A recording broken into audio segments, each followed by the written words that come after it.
Good afternoon, everybody, and welcome back to Lakeshore Curling Club. My name is Selena Thompson, and I am joined by Katarina Hawkinson today. Hi, Kat. Hi, Selena.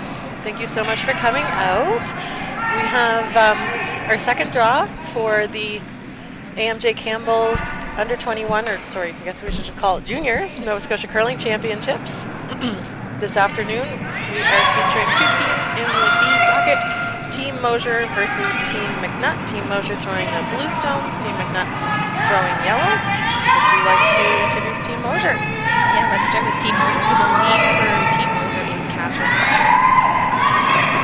And Catherine just released this stone here. She has been curling for 11 years, and she's 17 years old. She's in grade 12 and plans to take astrophysics at St. Mary's University.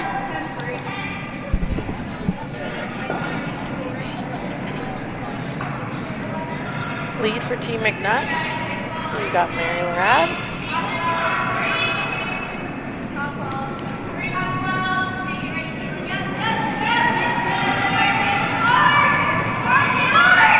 And these teams had practice before the game, so they've been out on the ice for about 10 minutes apiece. Throw a draw to the button. Just trying to find stones through first.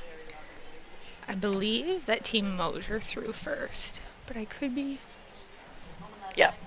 There we go. There's more yellow, more yellow stones left. So MacNutt has hammer by virtue of their draw to the button.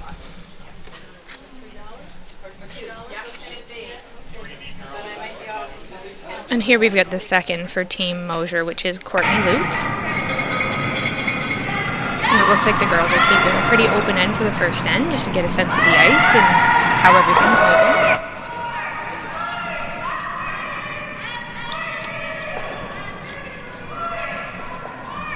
We saw this last night. Sorry, I've got a really bad throat today. Hopefully the viewers don't mind. So we saw this last night as well in the first draw.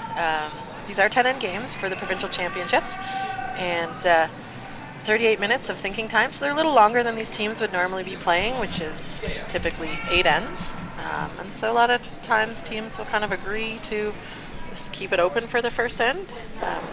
Here for Team MacNutt, we have Karis Fisher throwing her first. Looking for a corner guard after that rollout from Team Mosher. Team with hammer usually will give it a little go to try and get a couple stones in play. And of course we're playing with that 5 rock rule, which I think most competitive teams have appreciated the introduction since last year. So that yellow guard can't be peeled out, can't be removed from play by the opponents until after the 5th rock has been thrown. And just through the house there, it looks like the girls are trying to keep it fairly open, but we'll see if Team MacNutt can get behind this corner guard here. So Karis threw the corner guard, now she's being asked to go around it. And as we go throughout the game, we'll try to keep you updated as well. There are 3 other games out being played. One more in the B bracket. It's a triple knockout, so we have some A bracket teams and, of course, our game and one other B bracket team. That's Callahan versus Fitzgerald. There's a C bracket, so the loser of these 2 games will go to the C bracket, try and qualify out of there. It's a true triple knockout, so you do have to be beaten 3 times in order to be out. So it's not the typical playoffs that we used to see. If 3 different teams qualify out of A, B, and C, the A qualifier goes to the final, B and C play in a semifinal. But if one team wins 2 of the qualifying brackets, that team will go on to the final, and they will also play in the semifinal, so they will have to be beaten twice. If the same team wins all 3, they win. And that could mean for an early championship game or early end, Selena, if somebody won all 3 A, B, and C? Yeah, if the same team wins all A, B, and C, the last qualifying game is being played Monday, the 30th at 2:30 p.m. So it could all be over then. If there is a second game required that day, it would be at 8 p.m.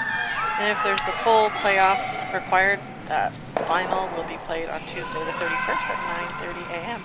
And we'll have live streaming for you the whole way.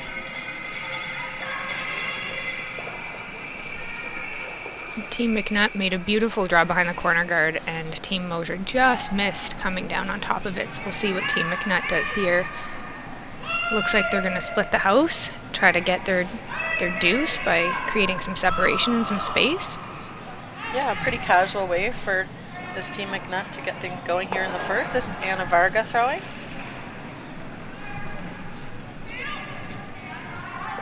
Grade 10 from CEC. Team MacNutt plays out of the Truro Curling Club. And here for Team Mosher, we have Emma Noss coming up. And we'll see if she can draw it down. It looks like Team MacNutt just went through the house there, so Emma's going to try to sit on top of that yellow one in the house to eliminate the potential for Team MacNutt to get two.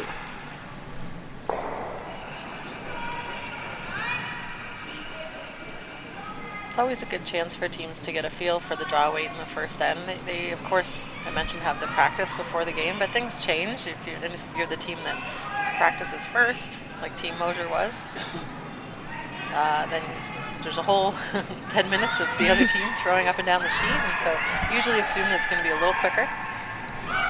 And even if you're that team that practices second, as Team MacNutt was, still throw it a little heavy because things do speed up as players go up and down the ice, and all the paths start to get used. The teams are really focusing on their draw to the button in practice, and so a lot of these inside out, going from the center line out, don't get played in practice. So pretty close with that, but looks like the blue's accessible.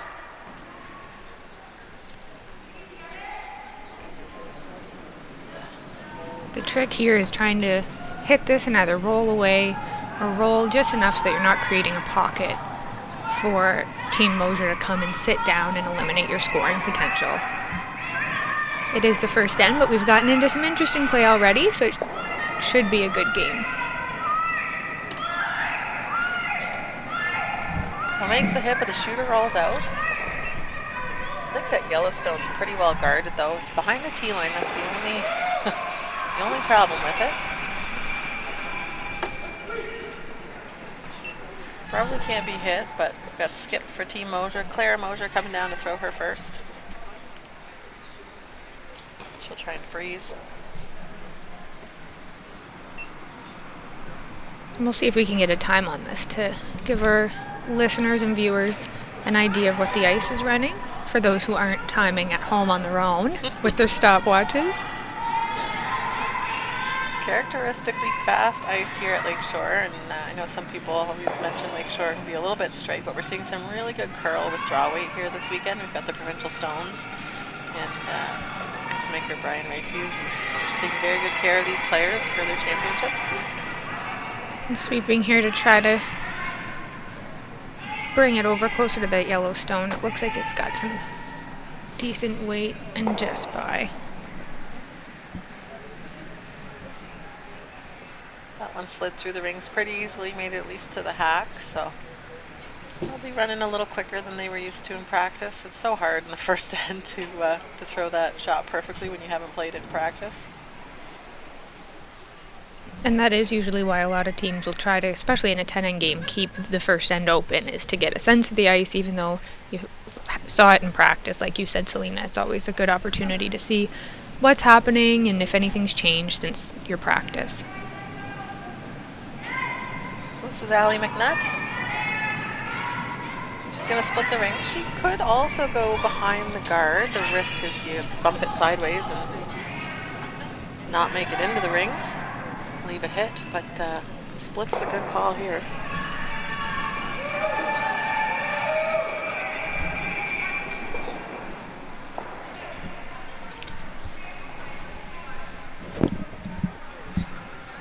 Got to get it in though. Sweeper's working hard. Oh, just get a biter. I got a 15-2 on that, so from hogline to hogline, just over 15 seconds.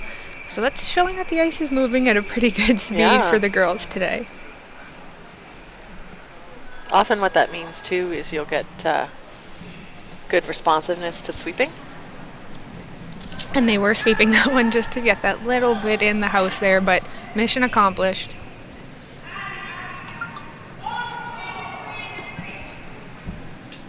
So is Claire going to play a soft weight hit on that? I didn't see the call itself, but it looks like she's going to play a softer weight hit and try to roll over towards the other yellow stone in the house. Yeah, if she doesn't make any roll, she's essentially conceding the 2 points. If she can get anywhere behind that guard, maybe even get shot stone. I would say not so quiet weight here, Celine. It looks like she's playing a normal hit weight, maybe control. Really curling. They're working hard just to keep it straight. Roll the shooter in. Not quite enough to get shot, though. Allie could just play the draw. I think first end hits maybe a little more comfortable. And where that blue rock rolled, she really does just need to nose it. A little roll other way is okay. You don't want to roll too big, but she doesn't have to worry about the roll in order to get her 2.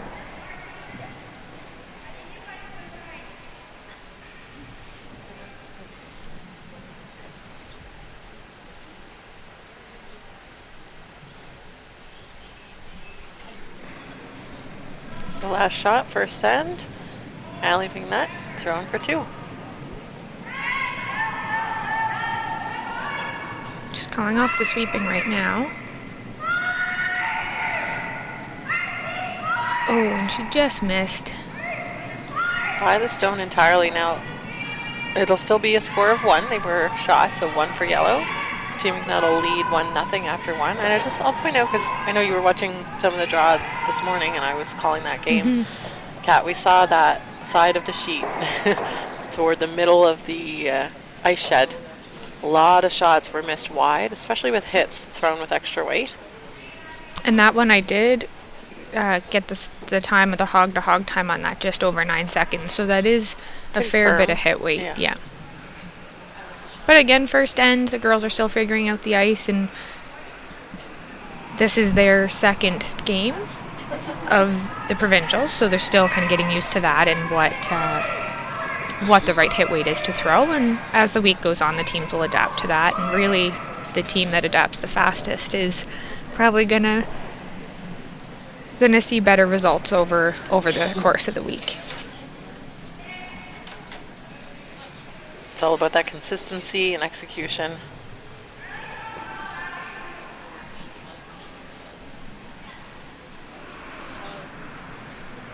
That one from Mary Larad just going a little heavy. Right through the rings.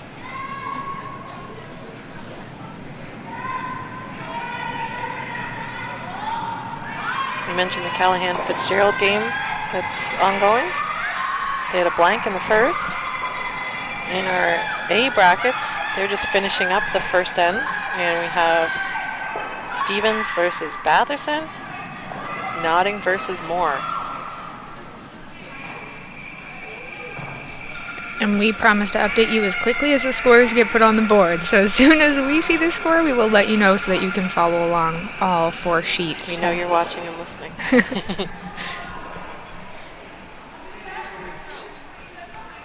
Of course, if you're around the Halifax and Sackville area and you want to come out, we are at Lakeshore Curling Club in the Sackville Sports Stadium. I didn't blame you for not coming out last night. It was pretty crummy. Yes, my drive home after the 3:30 game was not pleasant. There's another hit. These teams seem to be throwing quite a bit of weight for their hits.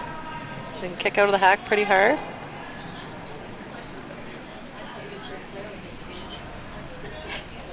We've got some fans in the stands already doing the cold dance, so we'll see. If you come out, there is seating inside and outside.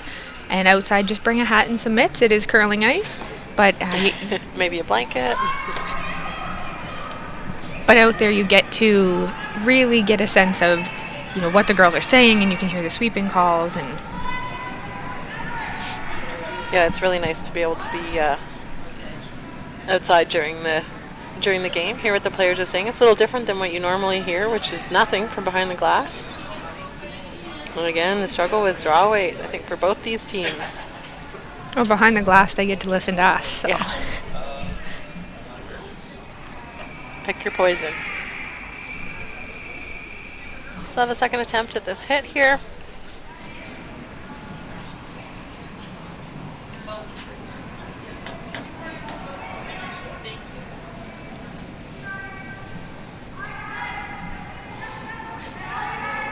Karis Fisher throwing. This looks like some good hit weight here. And just a roll out. Yeah, that one actually overcurled compared to her first one. Or I guess that was Mary threw the first one, first hit. Open house. This is a little more open than the first end.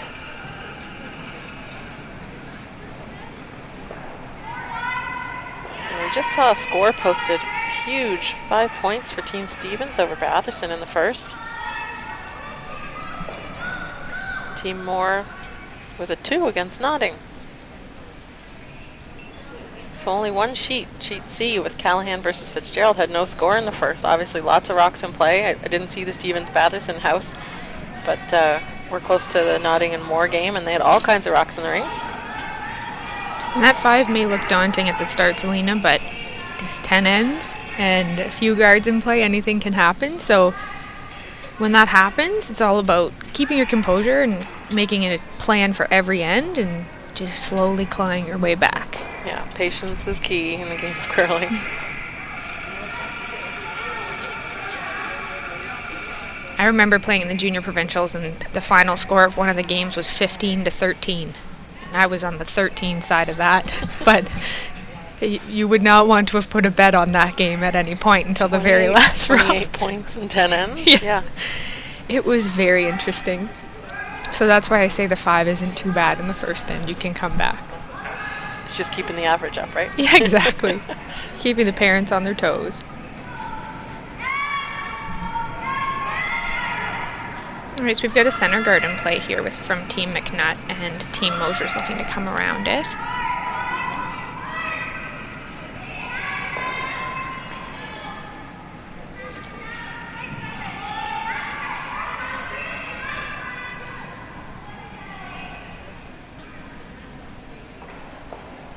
It looks like it's just got a little bit of extra weight here.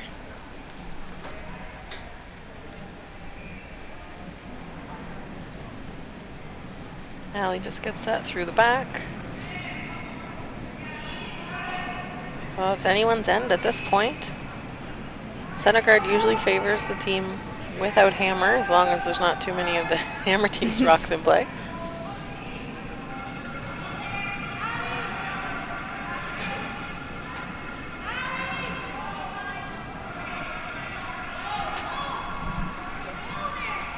These teams curl out of the Glooscap and Truro curling clubs.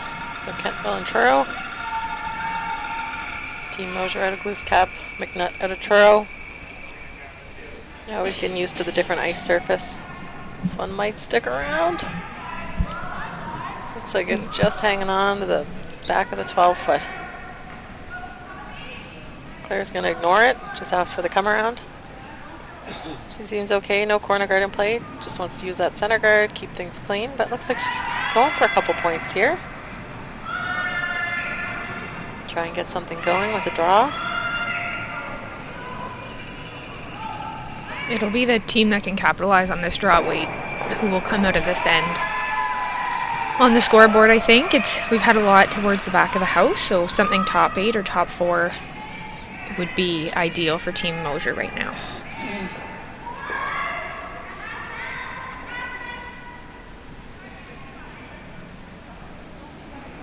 Going hard for line. This one is diving at the guard. We get it by. Oh, and it's just by. do. That's a great shot.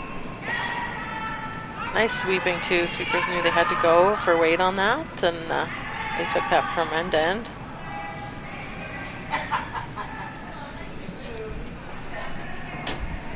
Not too many choices here for Team MacNutt. Don't think they can see any of that blue stone, so no hit available. They could play a freeze, but we're getting a little late in the end down to mate stones with the Anna Varga throwing. So the run back is the call. Doesn't quite curl up to nose, so just the peel. And we see the opportunity for Team Mosher. The only thing that happens, I always find it funny when you play around that center guard to go for points, and then the other team misses the run back. then you have a rock in the middle of the rings, and it's hard to split the rings when you do that. I was just thinking that. It looks like she's calling kind of a T-line or back four weight, just to kind of tick off her own and split the house a little bit. Yeah, and it's a nice tendency to do that, because ideally you push the current shot stone over to the side, you roll your shooter over to the side. What I find most often happens is you group the stones, and that's not what you want to be doing. So you almost have to throw it with that back house weight in order to move the stones far enough away. I actually wouldn't mind drawing to the back stone as well in this case. You could draw to the wings, try not to leave a double. So we'll see where these ones end up. There you see. Pretty good outcome. Pretty good job at that. If you're Team MacNutt here, hitting one of them and rolling, the double looks hard. Looks very hard from here. But to hit the stone in the 8-foot and roll towards the one in the 4-foot would be ideal.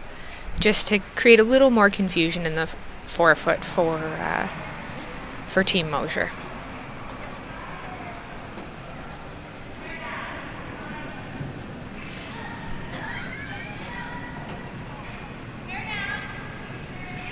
Well, Selena, it can't be that cold out there because quite a few of the girls are out in their t-shirts. They're sweeping. Yeah, that's true. Or they just spend so much time out on the ice that they're used to it.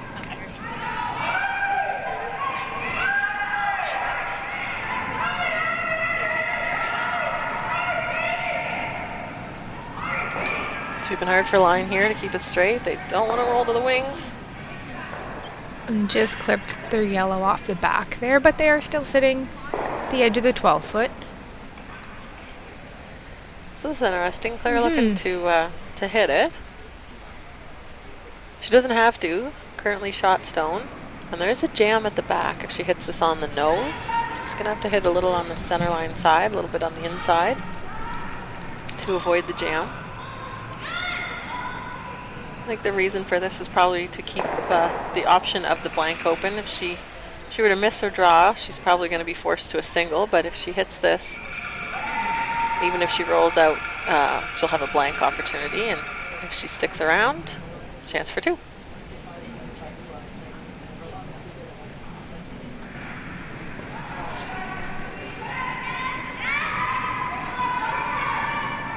Sweeping right out of her hand. She is sweeping very hard to keep it straight there. It's way out at the edge of the 12-foot. I don't want to roll out. She was going to roll, but looks like it'll stick around. All in all, a pretty good outcome. Yeah, there's a double on the blues, but they're just about as far apart as they could be, given where the rocks started out. About 6 feet apart. If you don't know, the rings are 12 feet, so half the rings are 6. Good math, Selena. I know, that's about all I can do. I find the scoreboards very hard to add up. I heard you doing the math this morning. I can't add.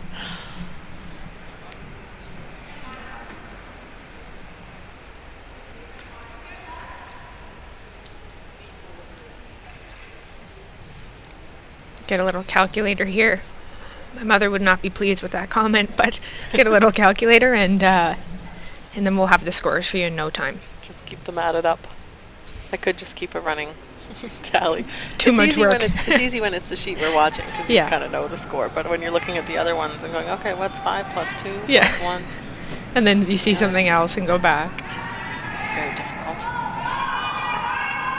Sally MacNutt here with her last in the second. One to come for Team Mosher. She's going for the double. She got Sweeping it. hard. Oh, and just the jam. Very almost. close. So it will be a hit for 2. And let's for see Claire Mosher. what kind of hit weight she chooses to play here, Selena. Really, you can roll if the roll happens, it's okay. You just want to stay in the rings. But it'll be interesting to see if she's throwing that kind of consistent 9-second hog-to-hog hit weight that she's been throwing, or if she takes a little less weight and a softer approach to it. And this is that spot where I've seen so many go straight. Right-handers out turn.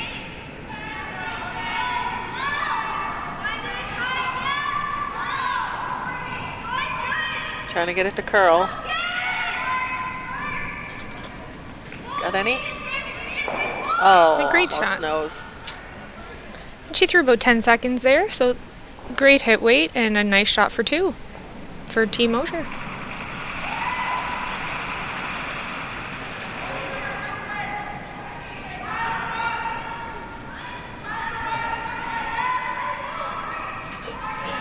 And our other games are just finishing up the second end, so once we have those scores posted on the board, we will let you know. They are updated on nscurl.com if you get a little anxious and you don't want to wait for us. We've got an awesome volunteer who's dedicated to keeping the scores updated. And paying way more attention to all the other games than we are. And on the other live stream, we have Callahan and Fitzgerald, which is being, the commentators there are Joe Baker and Kim Kelly, so that's also available if you'd like to take a peek or have 2 screens up and watch and listen You've to never us. done that before, have No, never. They don't do that, no. You know when it's curling season when there's like something on TV and then you get the live scores for one thing and the stream for another. The old iPad comes out or the old laptop comes out to watch Sheet C, and then you have D. You always want to keep your options open. You never know where the best shots are going to happen. You got to watch all of it. Do you have the same thing where your friends are like, is curling season over yet? Yes, yeah. Are we done with 4 screens at a time? Are you free on the weekends now? And evenings? Yeah. Anytime other than work or school.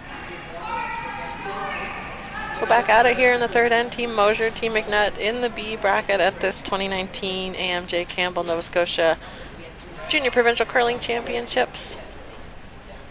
Thanks for joining us. We're at Lakeshore Curling Club. It's been a well-run event so far, as it has been the past few years. It's been held here. Lots of fans out watching, braving the cold out in the ice shed.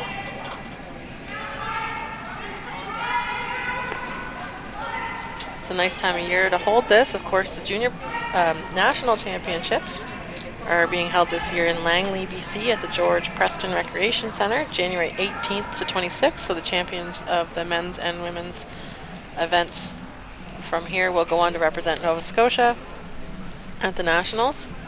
That is a quick turnaround. Very quick. And I think there's other provinces and territories have their playdowns at different times, but Nova Scotia traditionally has held theirs with a very quick turnaround after the Christmas holiday in order to not have to take school time away for these players. So the quick gap between Christmas and New Year's is when it's always held, and often we'll have the final on New Year's Eve.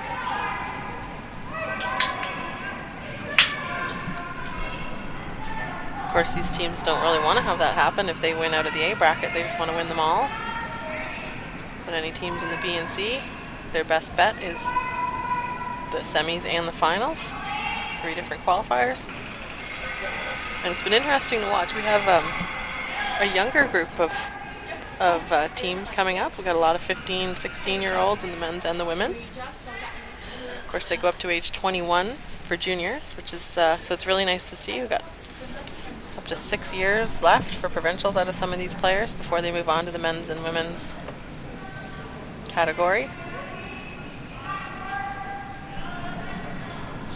And the defending champions from the women's event, well, 3 of them aged out. Caitlin Jones rink. And it's bearing lineups. The only remaining player, Lindsay Burgess, she plays for Taylor Stevens. They're over on sheet B. They got the 5 against Batherson in the first. And on sheet C, we have a score. Fitzgerald scored 1 in the second end, and so they just started their third end. And on sheet E, Notting got 1 point. She just rolled out on a hit for 2. So the score on sheet E is 2-1 for Callie Moore against Notting.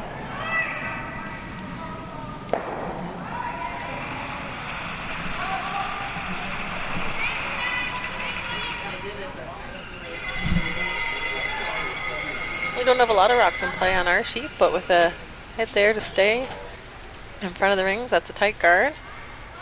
Team MacNutt has hammer again, and Allie was looking at the come around, but now opted to ask for a hit on that guard. We always talk about a more aggressive or offensive versus defensive style. This is certainly a more defensive call for the team.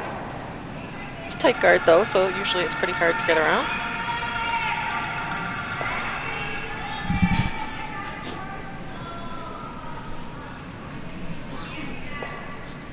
And just ticks it there and rolls out.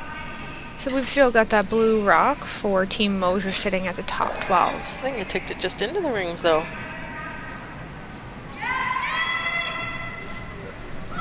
We haven't seen a lot of aggressive calls yet, so we are into the third end, and we'll see if that picks up or if this will be 10 ends of more of a defensive style of play.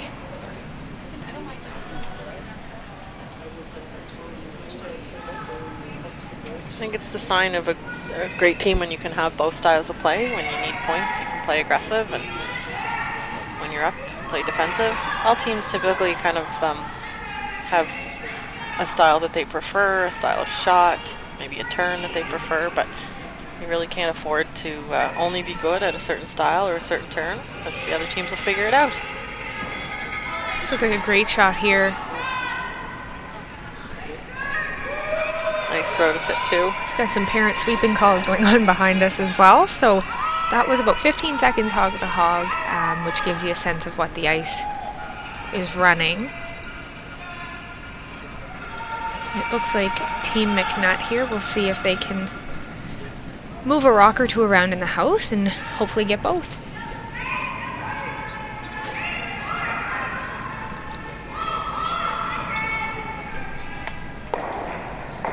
Oh, and she does get the double. Very nice shot. Great throw.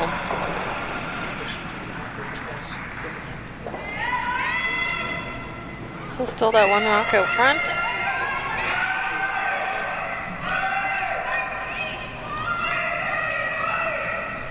Team Mosher without hammer. They're going to try and make it difficult for Team MacNutt to blank. They already got the hint that Team MacNutt wanted to blank when they hit a rock out front instead of coming around.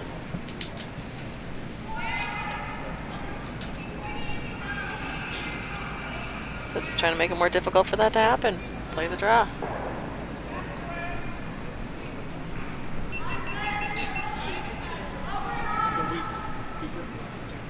Just through the back of the rings there. Just through.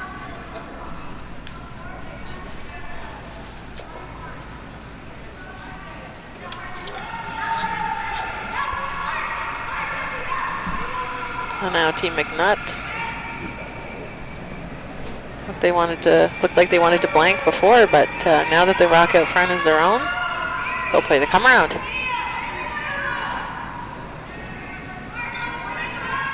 Sweepers are on this one trying to get it by.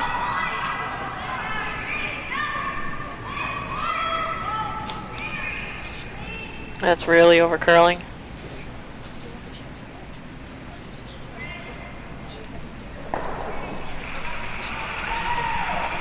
So it won't promote the guard into the rings, doesn't come around. Those guards there are staggered, so if Team Mosher can get one behind those two yellow guards, it will be hard for Team MacNutt to get them out.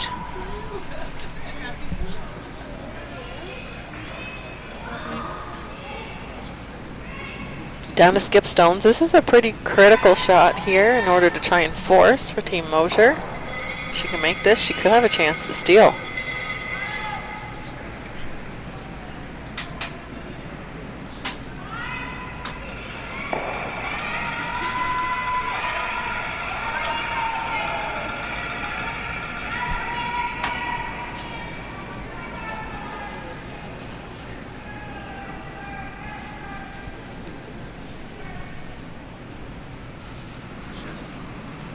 So it's in the rings, and it looks like it'll be behind the guard, but will it go through?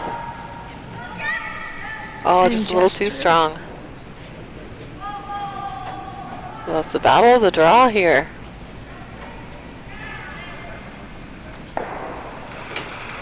Whoever can get above the tee line and behind those guards is going to be favored to score.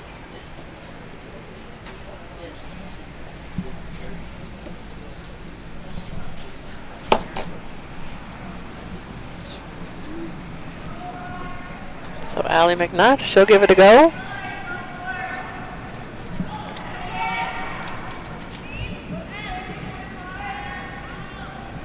Just noticed Allie's only been curling for 4 years. I think that's, they're probably one of the teams with the least number of years playing. Mary, her lead for 4 years. Karis for 5. Anna for 5.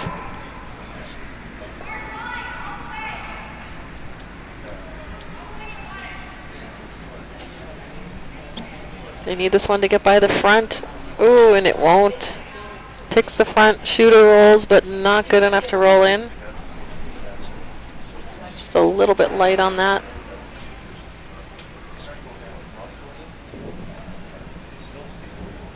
There's definitely a split available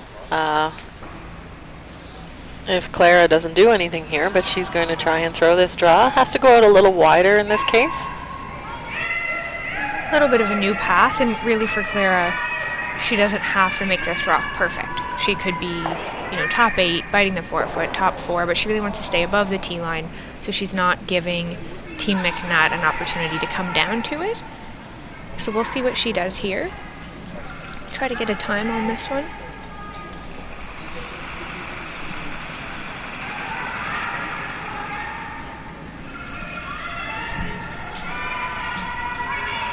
Worst case, they just like to be in the rings and force the blank or a single.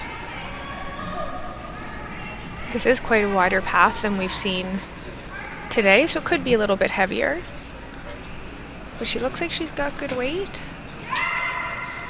That one did not curl. Great Stops weight, though. right on the tee line.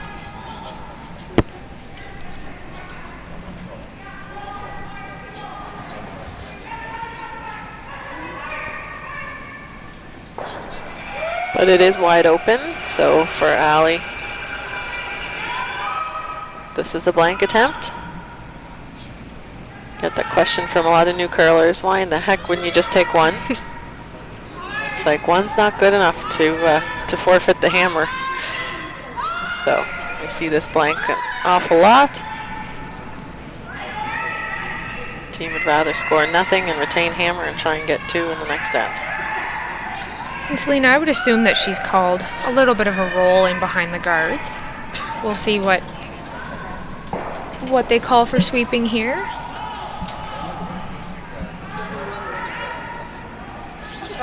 Sweepers are staying close. It looks like it's close to getting that roll. Oh, and just gonna roll the other way. For the blank. For the blank. Oh, as it was the last. Sorry, I was not paying attention to the rocks. Mission accomplished. Here I thought she had one more rock. I had this other game in my head too, so really doing a great job today. The score will stay the same there. That's Mosher up 2-1 on MacNutt after 3. Team MacNutt, they'll keep the hammer going into the 4th end. Coming home toward the glass. A bit like a dog with, you know, the dog sees a squirrel and gets distracted. A few squirrels happening around here for me. Too many good games to watch. Hazards of the job. I did get a notification that we do have a listener and a viewer today in London, England. Awesome. So how cool is that we have people all over the world watching the Nova Scotia Junior Curling Provincials? I think that's pretty cool. I know there are some people in Halifax watching. Yes. They could be here at Lakeshore. They could. But we're glad you're with us.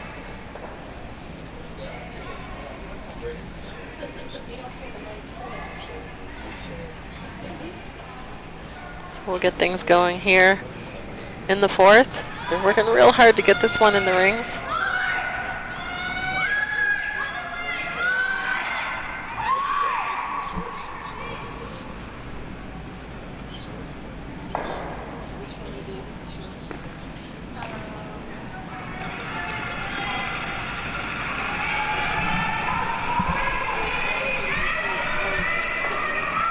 I like to play that same style when I am up without. I'll put my first one, I'll ask my lead to put her first one in the rings and see what the other team wants to do if they want to hit.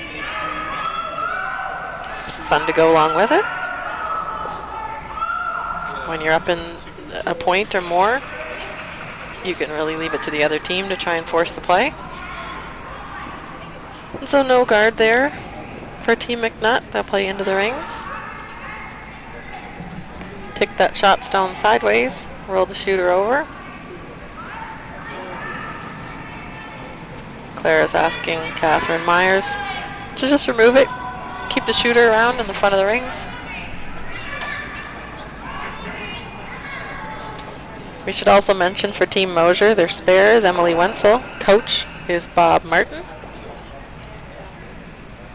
As Catherine makes her shot there, rolls the shooter over. The only thing with that is those stones are grouped. So here's Allie's call. She's calling for the corner guard now. I actually think this is really nice. With this 5-rock rule where the second corner guard can't be removed from play, we'll often see teams play into the rings on the first of their lead stones and save that corner guard for second. That way they can manage the situation in the rings.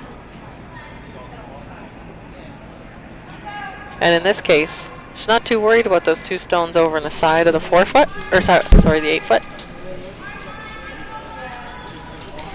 And this is a fairly aggressive call compared to what we've seen today, so that's great. And may, if it stays out of the rings there, just slips in. But great call nonetheless, and shows that we may see a little more aggressive play as we go on the next few ends here.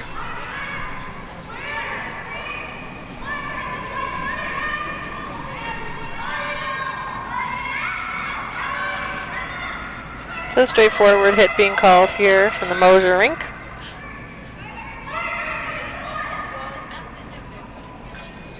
And that one over curled, just missed the inside. The momentum's just shifting back and forth this end. We also didn't mention Team MacNutt's 5th. Their spare, Annalise MacNutt.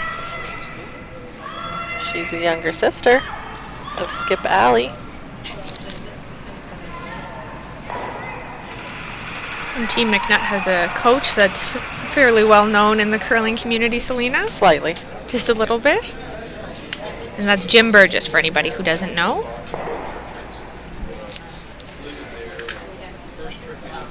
So a hit made there for Team MacNutt. 2 yellows in the rings.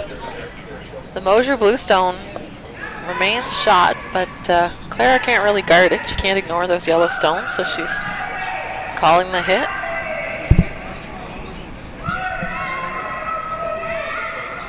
This is Courtney Lutz.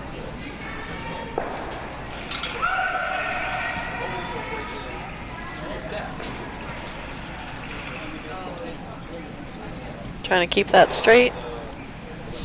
Looks kind of like the situation did before with 2 blue stones on the side of the 8-foot. There is a double on the blues. And that looks to be the call, Selena. We'll see.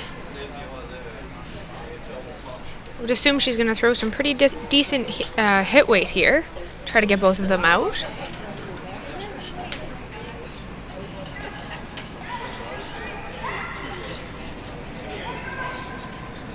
Sweepers are hard, or sweeper is hard on it. Trying not to roll the shooter anywhere. Doesn't get the second blue, but they want the shooter to stick around. See if they can get a little backspin, and it just hangs on. So still sitting 1. Clara's asking, I think it's Anna up now. Yeah, Anna to hit the top 12-foot stone.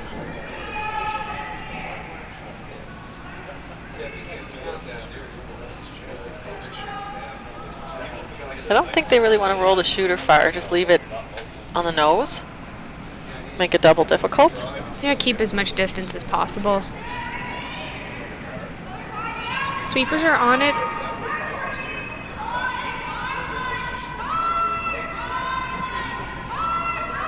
Both sweepers going hard.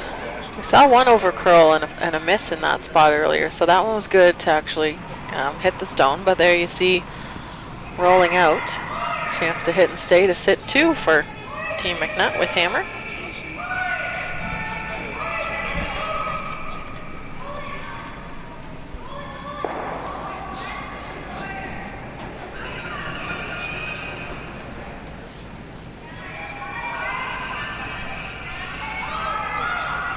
Looking to roll a little bit to the center line on this one. It's a great shot. And a great roll. That was just about as good as Anna could do. So Team MacNutt sitting the 2 with hammer.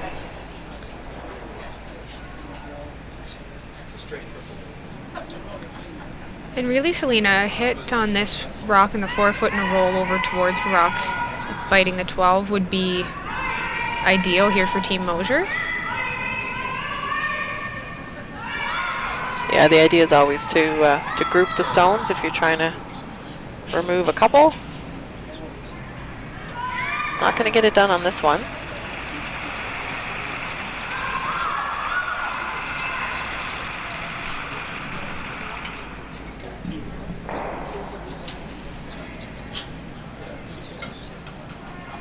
And just a roll out there. So here's a chance to completely split the rings. I don't think you can get the rocks much further apart than you could if this one were to go side 12.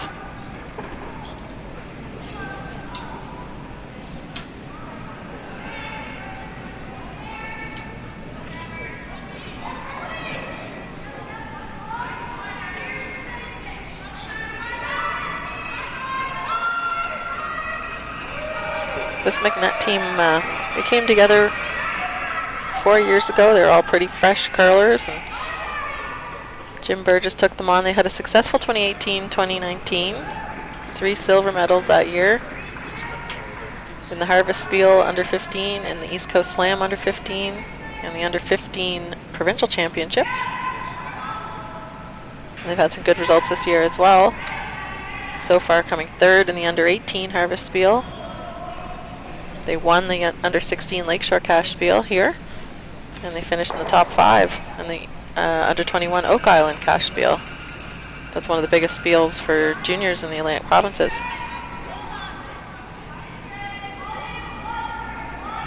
And that's a lot of opportunity to get practice and experience and play against different teams, and teams from all of the maritime provinces will come for a lot of those spiels, which gives you exposure to different teams, not just playing against the same group that you play against in the provincials. Yeah, you can get really good at beating the same team you play against at your club, but it doesn't help you when you have to go to a championship. So a lot of these teams out here do tour, mostly around the Maritimes. When they get a little older, there's often the OVCA Invitational in Ottawa. A lot of these teams will end up going to. And that spiel, I mean, when I played in juniors, Rachel Holman was there, Caitlin Laws was there. You played against these curlers who were at a completely different level, but playing against them gave you that experience. And a close game against Rachel Holman was the highlight of your year, regardless of how you did other places. And look at Rachel and Caitlin now.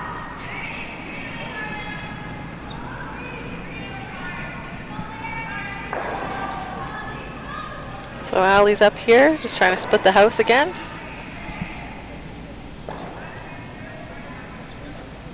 Keep their chances alive at those 2 points. Sweepers are not sticking around with this rock, though. That is sliding. And just through.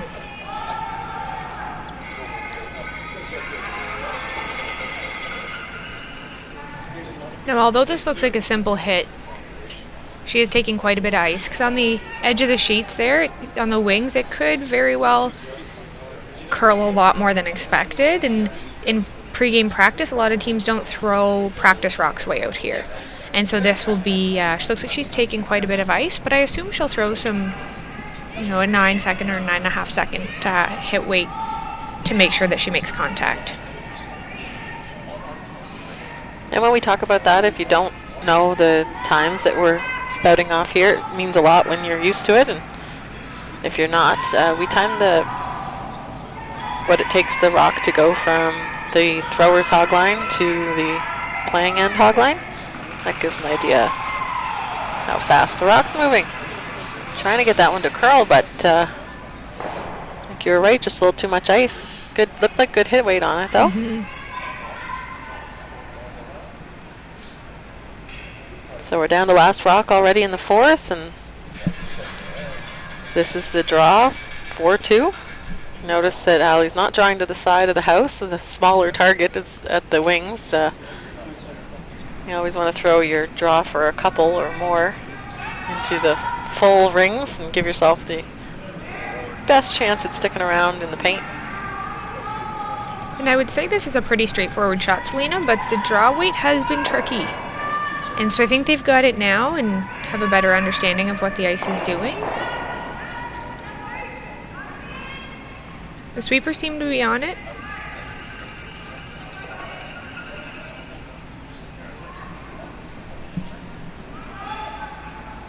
Just needs any part of the paint. They're just making sure it gets there. That'll finish up nicely on its own. Good for 2. It's a great shot. So after blanking the third, 2 in the fourth, the blank paid off. Team MacNutt with a 3-2 lead now over Mosher. Mosher will have hammer in the fifth.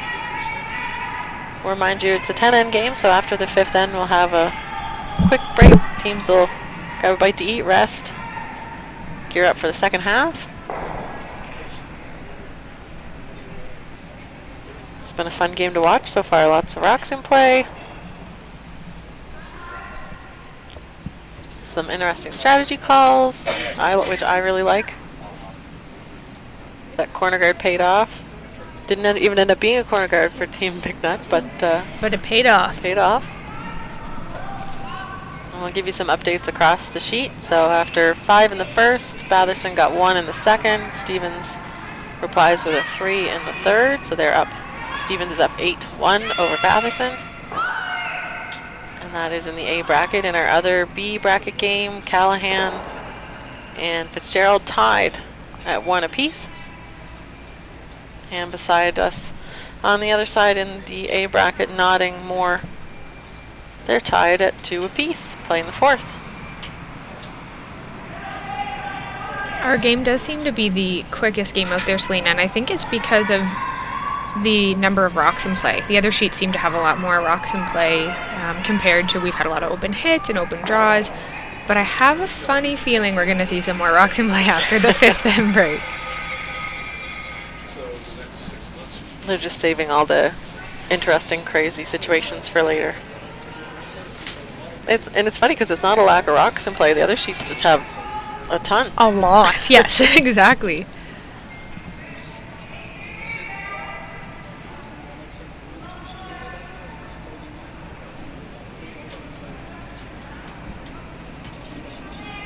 I think it's fun to play fast, too. I think play the first 5 fast and just bank all that time and then have a lot of fun with a lot of wild shots in the last 5.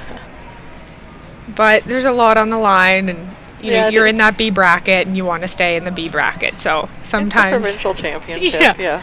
You're right. This is not a fun spiel, so as much as I think it'd be fun to play with, a lot of rocks in play, maybe it's better to be smart and keep the coaches a little happier. But like you talked about before, if your style is to play with a lot of rocks in play, if that's, if you're versatile and can play different styles, then that can be beneficial too. So really just knowing when to make the move to be aggressive compared to when to play an open end and bank some time.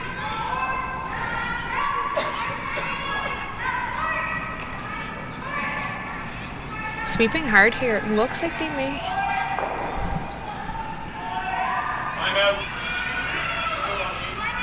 They just got it in there. It's a pretty high corner guard up there, close to the hog line, but it looks like it's protecting that blue stone pretty well. We got a center guard and a top 4 foot. I think we're gonna have ourselves a ball game. a ball game, a rock-filled end here. A curling game.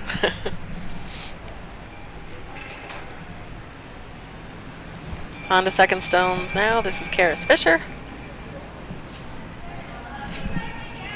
Throwing that draw. Could be a tight guard too. At least you start to put the pressure on if you can line up your first 3 stones on the center line as a team without hammer. This one looks like it's curling a lot. Can you get it by that guard? Oh, they do.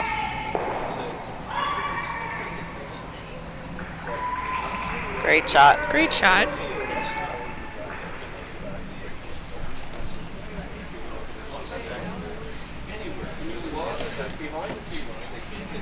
Team MacNutt, she looks like she's gonna. Selena, am I reading that correctly or looking at that correctly that she's gonna try to play a run back on this?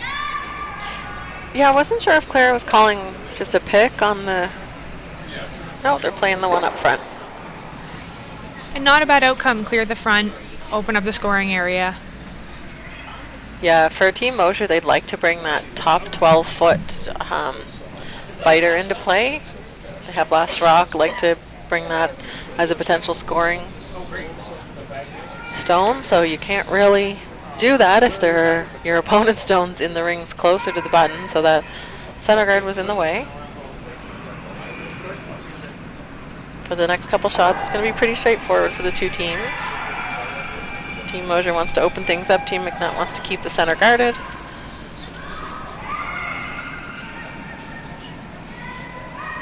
Going hard on this one to get it over the hog line. But she looks like she's over.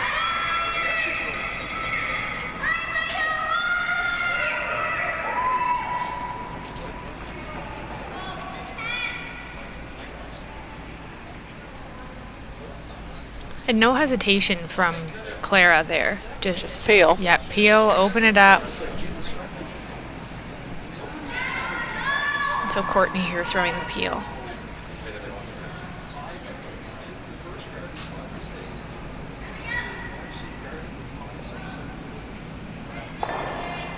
Makes that no problem.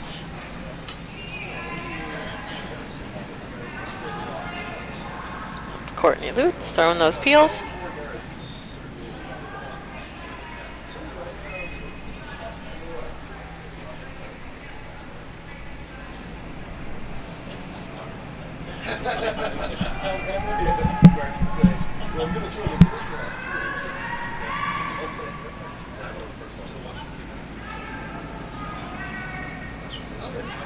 And here putting up this guard, putting back up the guard.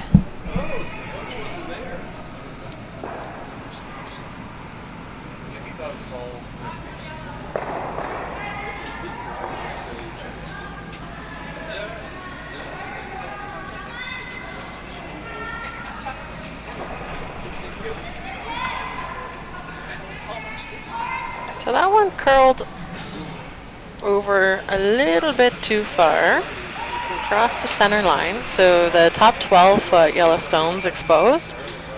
Might even be enough to make a double, but the important thing for Team Mosher is to keep the shooter around on this. Let's get that top yellow and roll the shooter. I think then Team MacNutt won't be able to ignore it and put up a guard again. When you're facing a couple blues in the rings with hammer, doesn't look so pretty. And this is where that patience pays off for Team Mosher, just playing the peels, waiting for the miss. Looks like it's just not curling. Oh, Just very misses close. everything. And her hit, the weight wasn't out of this world either. It seemed like a very controlled weight, so interesting that it didn't move.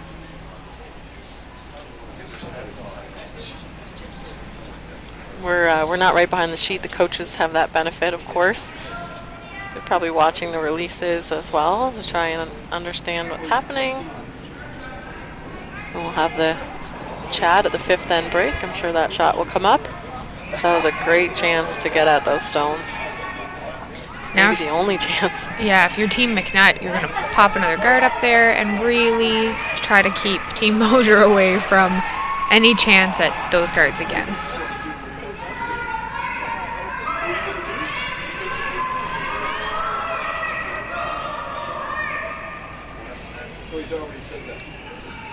The double peel is set up now, though, Selena. Yeah, a little bit of overlap with those two guards. Just see the number of rocks left going down. This is Emma Noss, third for Team Mosher, and we'll be skip stones after this. So Emma came out of the hack flying, so this is quite a bit of weight. A ton. But Almost made mission contact. accomplished. Holy moly. I think she could have kept sliding with the rock. She Yeah. was going that quick, but great shot. Got rid of both of them, and now Team MacNutt really has to put a guard in the perfect spot because they don't have the benefit of two guards anymore.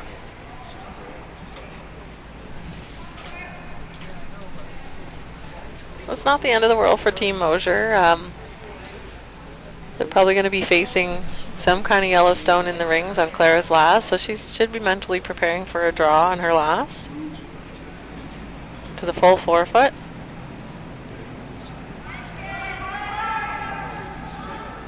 As much as your team plays hit after hit, you got to make that draw on your last in order to score.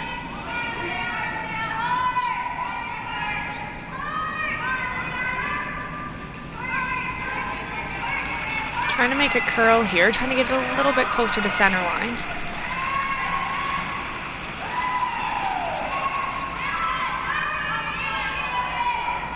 Looks like a great shot.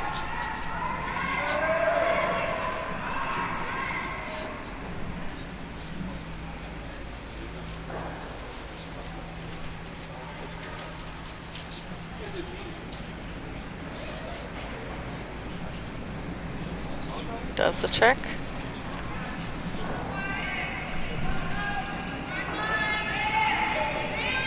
Selena, I missed the call on this one, but it looks like... Did you say they're trying to go for the top, or are they going... Maybe they have a piece of that back Yeah, there might be a piece of the back rock. Emma's broom's by the one in the 12 foot, so I think Claire's going for it. From our angle, it looks totally buried. We'll see if she makes it. It looks like she's on the top there, so it could... Oh, and a bit of an over curl. Shooter rolls to the side. That's only going to be a problem because it blocks that draw path that we just talked about. It would have been the out-turn draw. The in-turn draw is taken away by virtue of the other guards out front. Depending on where Team MacNutt puts this rock, Clara and Team Mosher may need to use that blue that she just threw and try to get it in to outcount those two yellows. But the end isn't over. You never know what's going to happen. I think this end's really interesting because it demonstrates the use of the corner guard for the team with hammer, Yep. and the use of a center guard plus 2 in front of the tee line for the team without hammer. And those rocks haven't not moved all end. No, that's a very good point. They have not. It's all been rocks out front. That too, it's been more rocks in play, but it hasn't felt like a longer end. So it goes to show that, you know, with some quick decision making and a plan ahead of the end of what you want to do, that you don't have to spend a lot of time with a lot of rocks in play.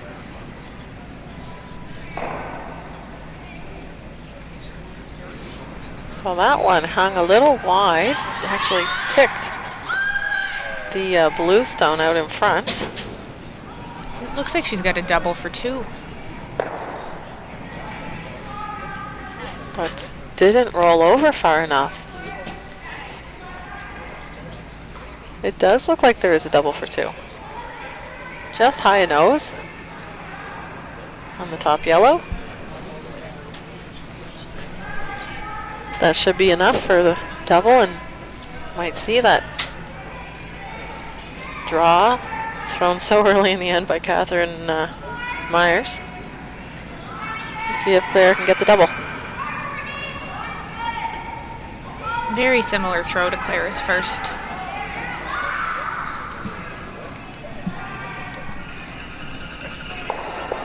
What a great shot. Wow.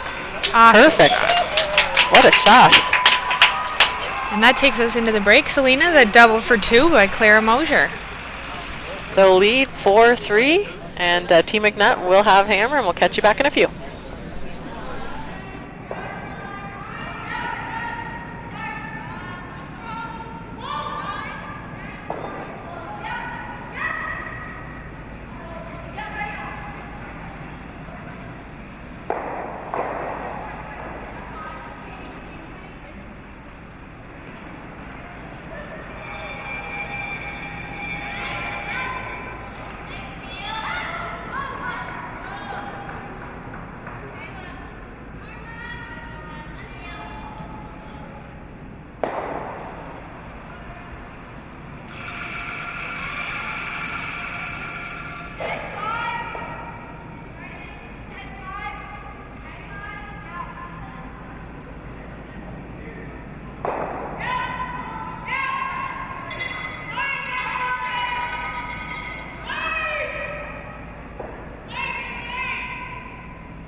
Hello, hello everyone, and welcome back to the AMJ Campbell 2020.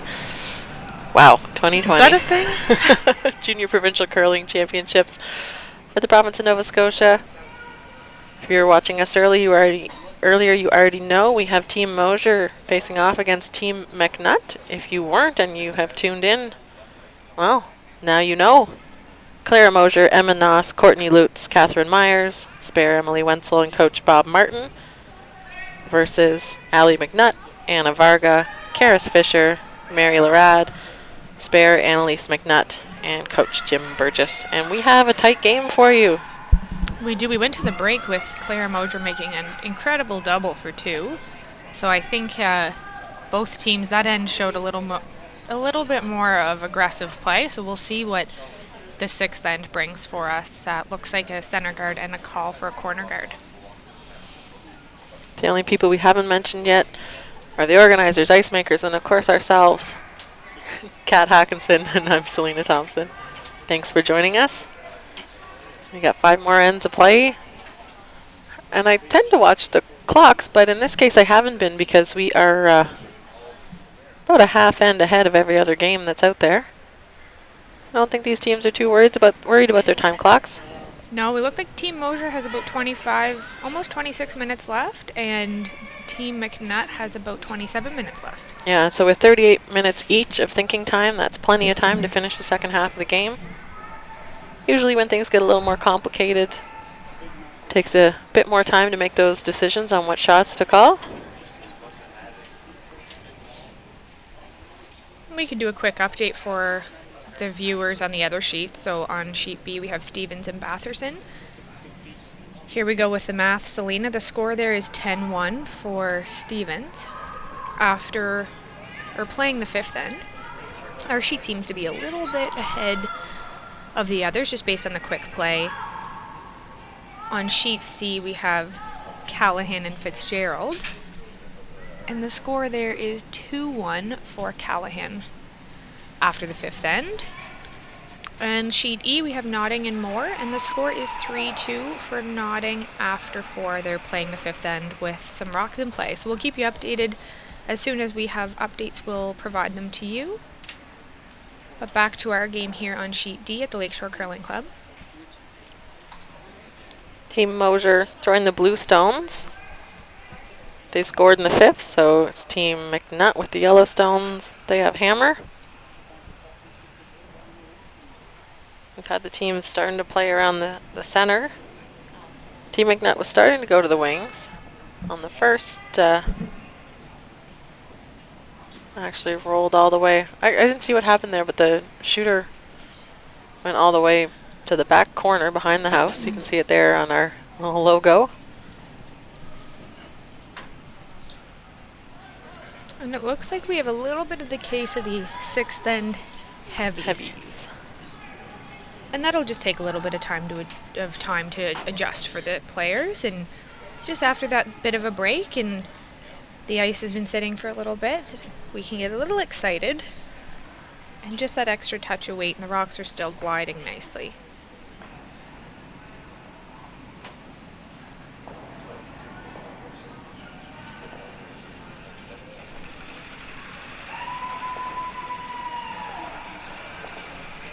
Great chance here for Team MacNutt to use that corner guard. Nothing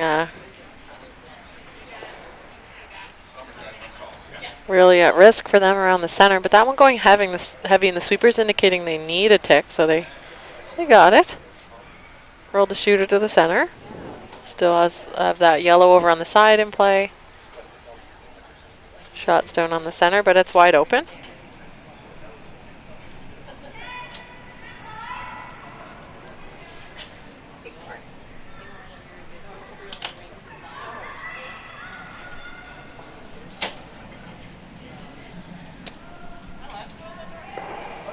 Shooter rolls under, maybe even over rolls behind that guard, but still in the 12-foot. Sticks around. Good result.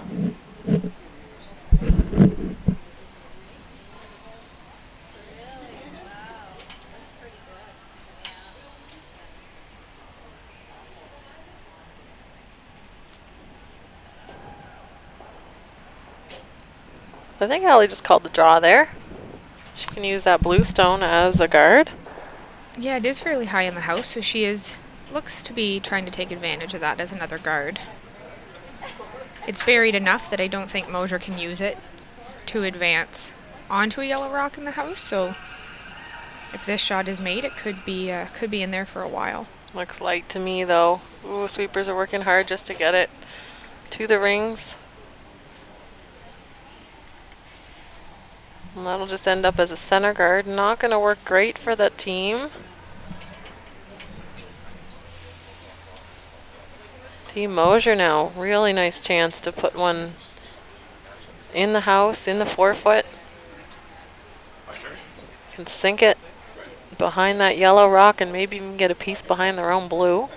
Really applying the pressure there to Team MacNutt to see, for a few challenging shots ahead.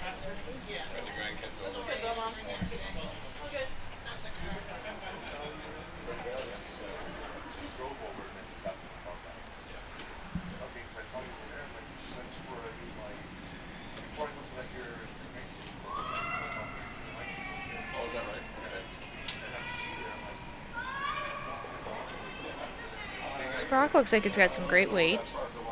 Sweepers are close, but not on it yet. They'll wait for it to get by that guard and then try and get the last bit of curl out of it. Really sweep to finish there. You see Karis going hard. Or sorry, Courtney. I'll get them right one of these days. By the 10th end at least. I had a game last night where there was like two Kayleys, a team Kylie, nodding. and Yeah. You need it in front of you in big letters. That's.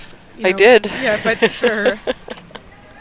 And on Team Nodding, 2 of them are sisters, so it's even harder because they look very much alike. Kaylee and Caitlin on that team, and then it was a Kylie and a Kaylee on Team Fitzgerald.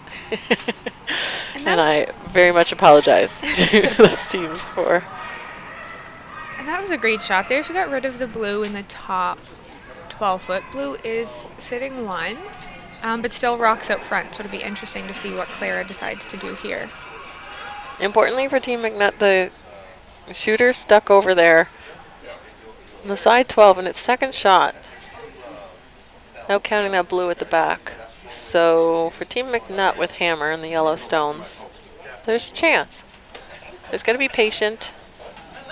And Team Mosher, they're feeling pretty comfortable with a couple guards out front. Shot stone in the 4-foot.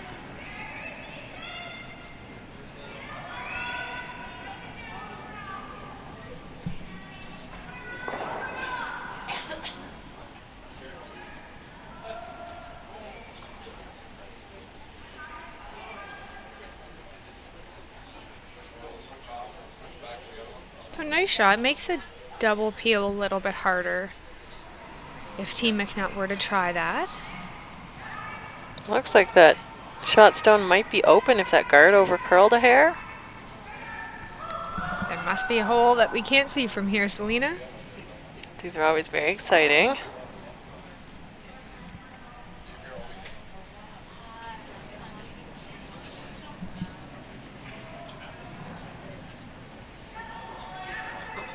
Sweepers on it.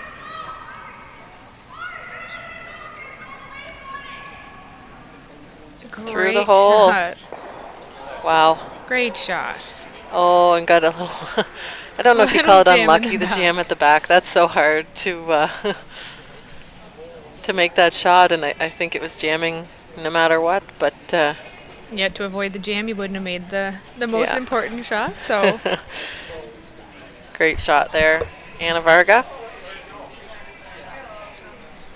Skip stones already.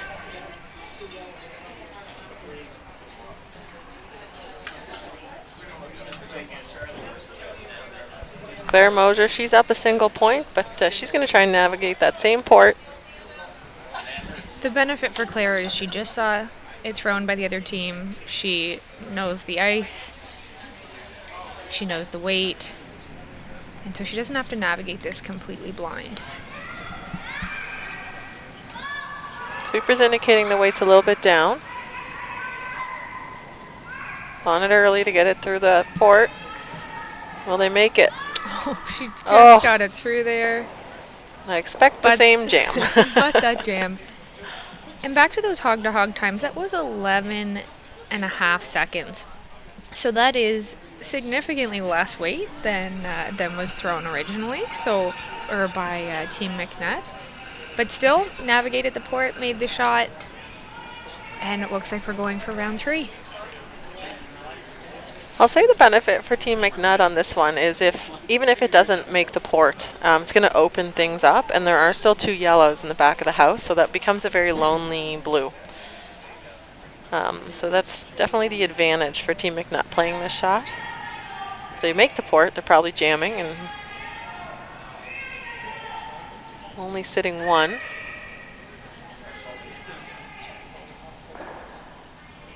Got to get there first. So this is Allie MacNutt on her first of 2. That's right, yeah.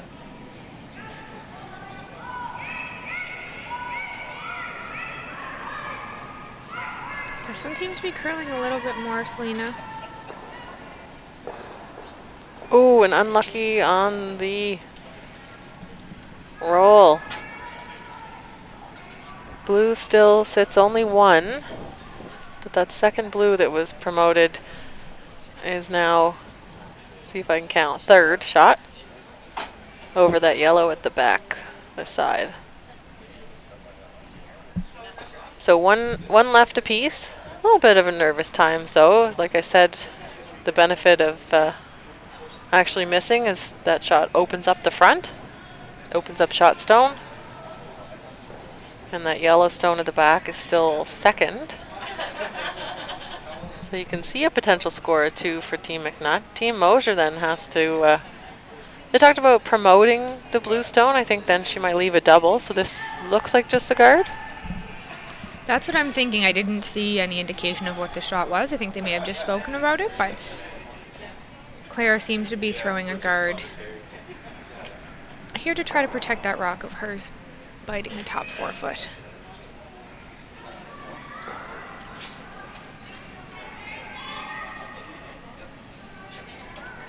And the line here is really important. Obviously you want guard weight. You don't want to bring it too deep into the house, but the line to protect that rock, especially where they're only sitting the 1, is very important.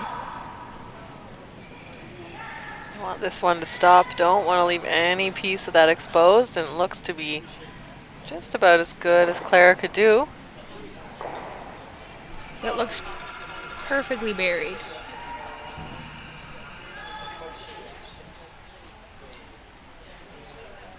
Might have just left the draw for 1. Allie's looking at a run back. I do see a risk with the run back. If you ever run the blue, you jam on the yellow at the back potentially. Yeah, and I think if we look at the scoreboard, Selena, it's 4-3 for Team Mosher. MacNutt has the hammer. To score your 1 right now, you're in the 6th end, you maintain hammer, or you get your 1 now and you maintain hammer in the even ends. Yeah. And so the draw, I don't know if the risk is worth it right now. Maybe, later in the ends when you need to score more points, but it looks like we've got a timeout called. I think the coach is thinking the same thing we were. Something, take your 1. Yeah. But a great teachable moment. Maybe really tempting to try to go for, maybe they think there's a shot there for 2 or 3, and so they may want to try that to get ahead, but a great moment for Jim Bird just to talk to his team about the benefit of just taking the 1 and maintaining hammer in those even ends.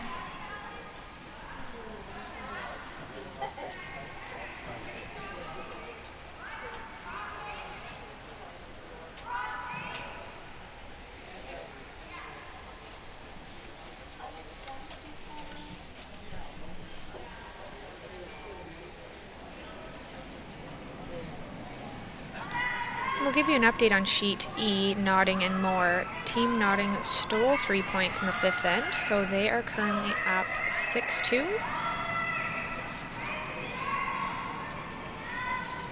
And it looks like back on our sheet they have decided to go for the draw for 1.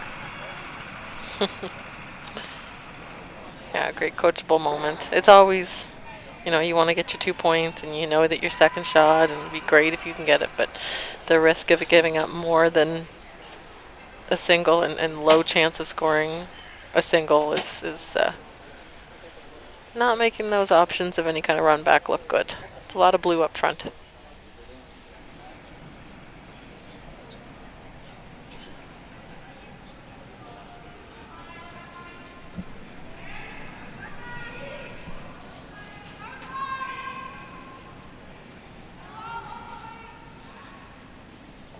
Good use of a timeout. And that's not only beneficial for this game in this end, but going forward, if they get put in a situation like that, they'll remember that. And they'll remember with their coach, or if they don't, their coach will come out again and say, remember that time when. Remember. And over time, that'll become a staple where you look at the end and look at the score and make that decision if the risk is worth taking. Although this one does look light. They're giving it their all on the sweep here, but it looks like it's over curled. And it looks like the steal of 1 for Team Mosher to go up 5-3.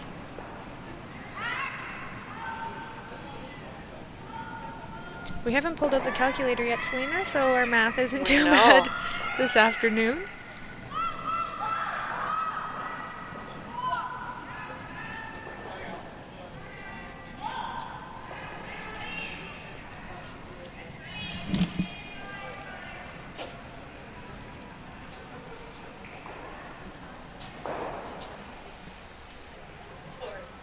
So that's 6 ends down, 4 to go to make our 10 ends.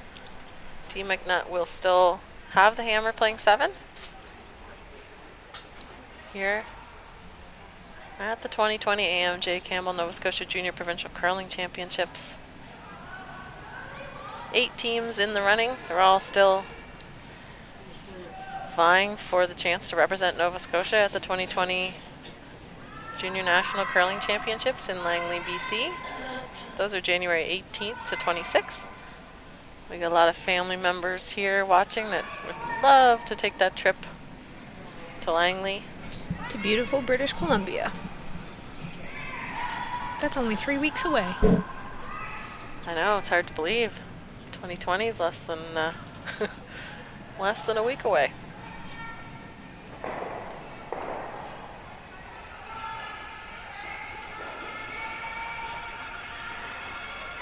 So again, I expect these teams to have some rocks in play. It's been an interesting couple of ends, the 5th and the 6th especially.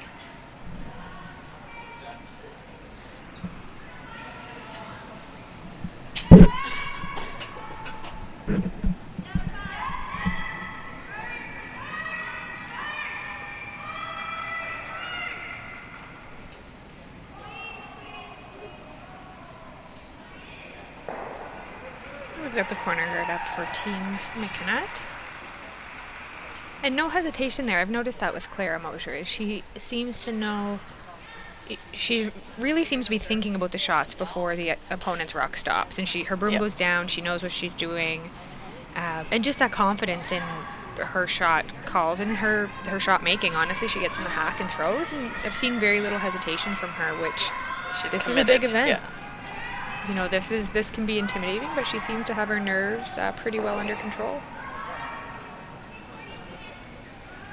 Yeah, it's always nice to see a skip who's decisive, and you don't want to have that at the expense of your team not agreeing, but the team seems to be all in with the strategy, and they're making their shots.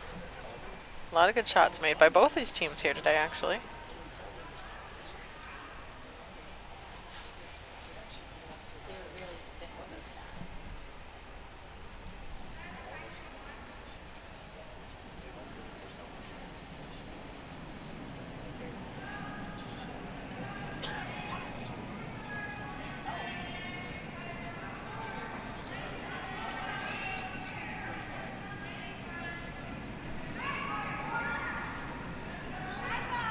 And Mary here trying to come around the corner guard she threw.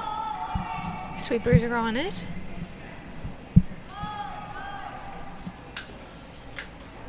Looks good to me. Great shot, great Above the position tee for that line, rock. behind the guard. This reminds me of a setup we had a couple ends ago, except the colors were reversed. Textbook start to the end. Leads both made great shots.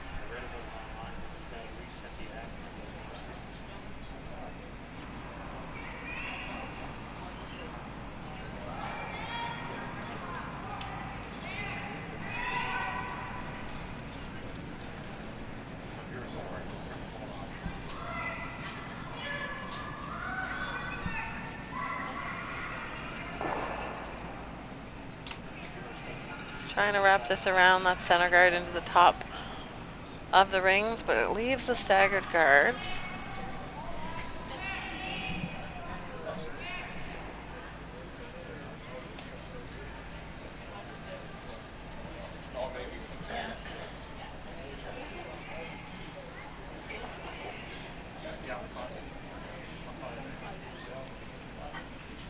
So good chance with those overlap guards to double peel.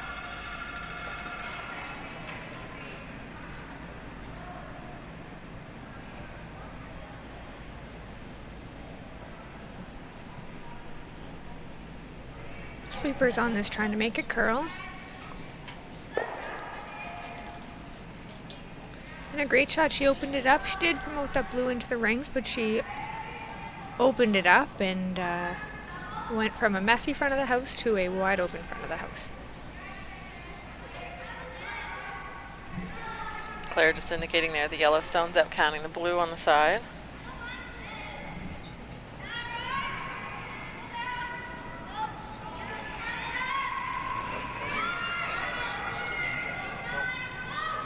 But I think it's very well guarded, so hard to access. Looking at the run back.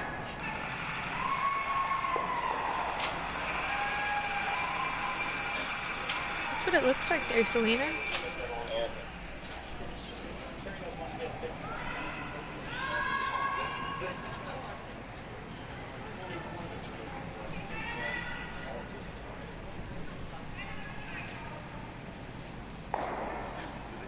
Oh, and just jams. Yeah, you never want to have that happen. On a run back attempt, you want to jam it on the one directly behind, because here's the chance to sit 3. Could very well be the TSN turning point here. Oh, we've called the timeout.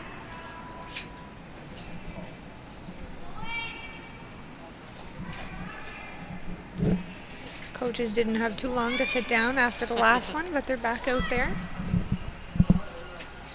And this is the second timeout for Team MacNutt, so I know Jim's got something he wants to let them know. He's out there with a smile on, so I think he's got a message for them.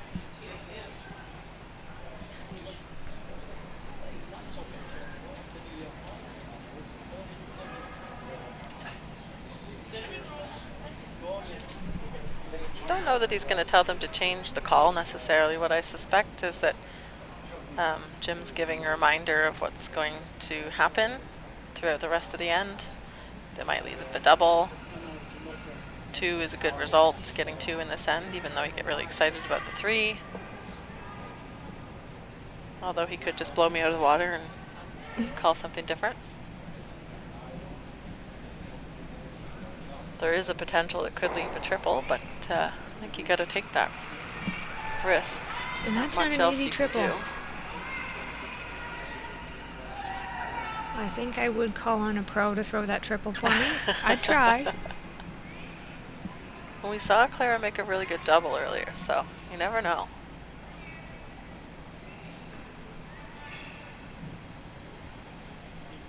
So we'll see if they change the call after this. Gotta have the whole team on board.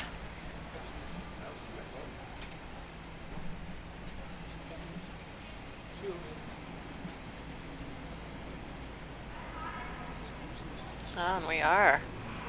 I think this is perhaps a freeze on the blue.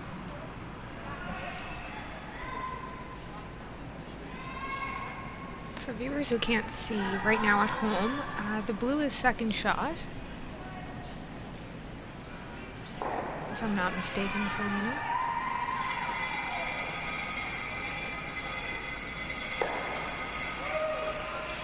Yeah, yellow is first, blue second. The other yellow at the top 12 is third. And this rock looks like it may be a little light.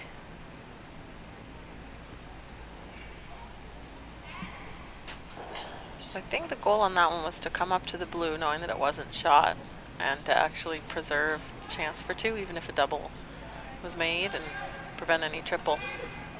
The tough thing with that is you got to be in the rings for it. It leaves the hit and roll to sit 1-2 here. Might make it more difficult to score the deuce. I know hindsight's 20/20, so it's easy to say that you like the hit on that shot. Definitely understand the strategy behind it, though. And Clara was calling for the roll in behind the yellow there, but the nose hit and keeping some separation from the blue isn't too bad.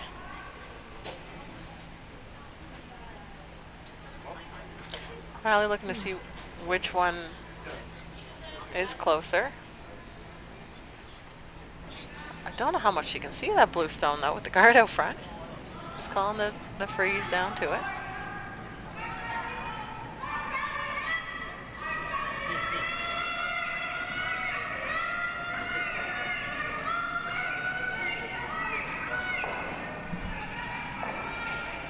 I don't see the score, or the final score posted. I know they did go to a 7th end on sheet B in the Stevens-Batherson game, but I'm going to assume... Oh no, maybe they did only play 6. Sorry, the Rocks are at the home end, yeah. So that's an 11-2 victory for Taylor Stevens. She'll move on to the A qualifying game against the winner on sheet E. In the Notting-Moore game, Moore picked up a single in the 6th. Trails by 3 points, Notting up 6-3. Playing 7th.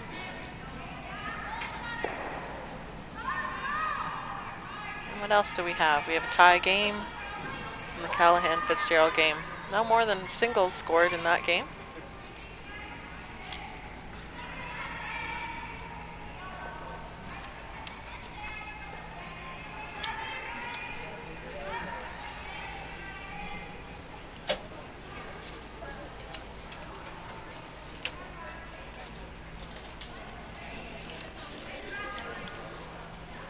So a wreck on the front and a roll to the center. Leaves Team Mosher sitting 2, throwing. Rose? Some sort of sign.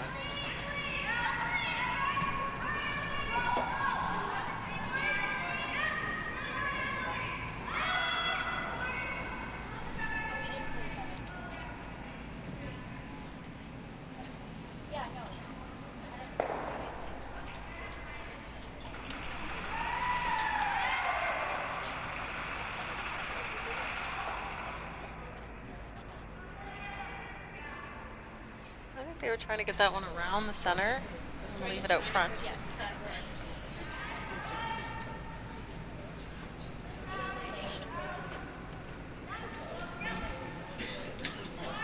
So another chance now that that guard has been moved over for Team MacNutt to play onto the blue stone, shot stone in the 8-foot. Sweeper's on it. Have to navigate by the guard. Oh, a little and wreck. Jessica. We get lucky. Ooh, really lucky. Works well. 1 over on the side for yellow. That did end up working out for Team MacNutt. Not the Yeah. shot that was called, but sometimes plan B, C, D, and E Yeah, can I mean, come you, in handy. You can see that Claire's going to play a hit here to set 3, but this prevents, for the benefit for Team MacNutt there, is it's preventing Claire from playing around that center guard. So Allie's going to have a chance to draw around it. I don't think we're going to see a blank end here, so she's going to go for the couple points and draw around the center.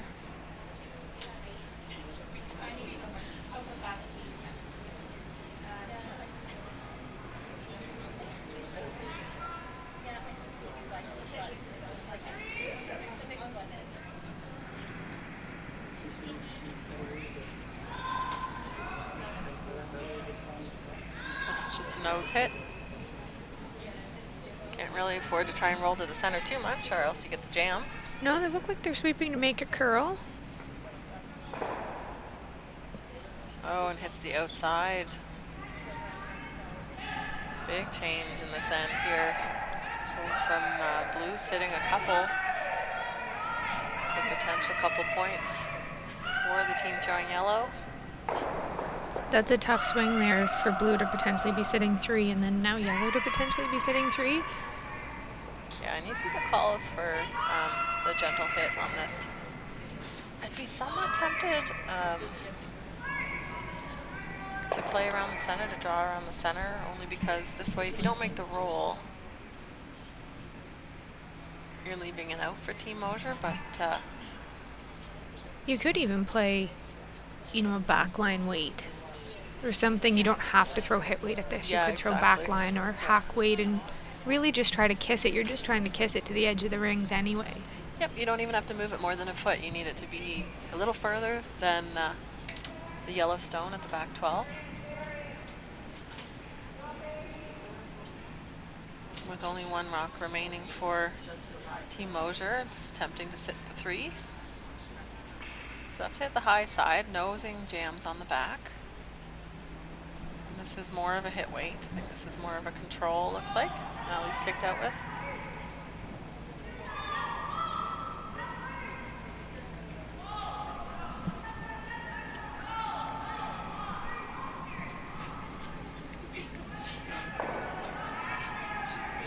A little bit more of a make that roll. really nicely. Yeah, a little bit more of a roll than I think she was looking for, but a great shot nonetheless. Yeah, it starts to look like a very intimidating house, though. 3 yellows. Pretty good effort, I have to say. It's been such a back and forth end. So Team Mosher up 2. They don't want to give up a 3. So you see, oh, interesting. She's calling the draw. This is she? maybe the hit. Oh, I guess if she was calling the draw, I'm thinking her the broom would be be on the tee line. I was slightly shocked. But yeah, not a bad, hit this one, roll in. Yeah. And make the shot for 2 really hard.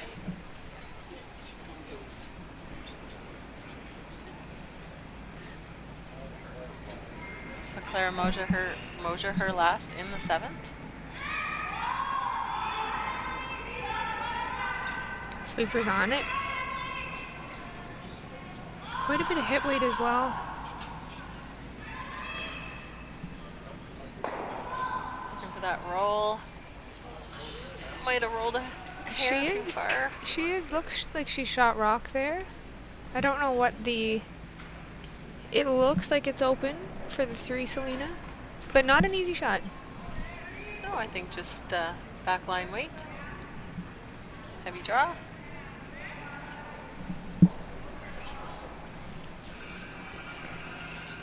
Big shot for Allie.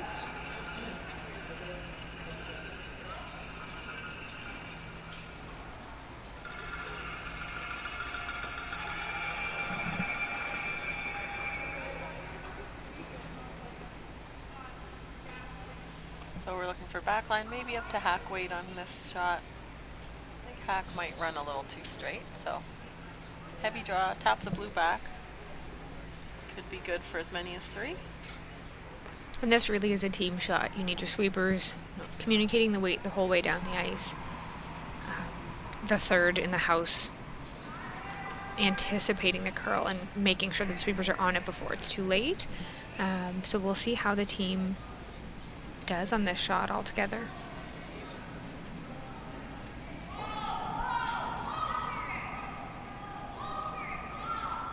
Looks like quite a bit of weight, Selena. Trying to get the curl here. Play on the yellow. Looks like it's going to be close. Oh, and doesn't move it enough. Only good for the single. So 1 yellow after all that. Single point scored for Team MacNutt. They'll still trail just by 1 point though. 5-4. Mosher leads. Mosher will have hammer in the 8th.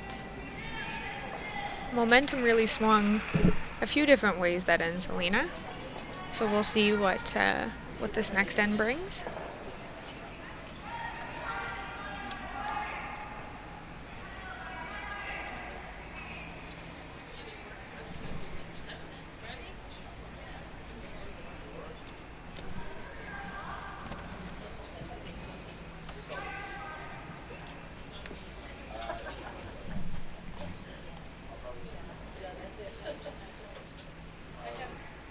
I'll give you an update on Sheet C, Callahan and Fitzgerald.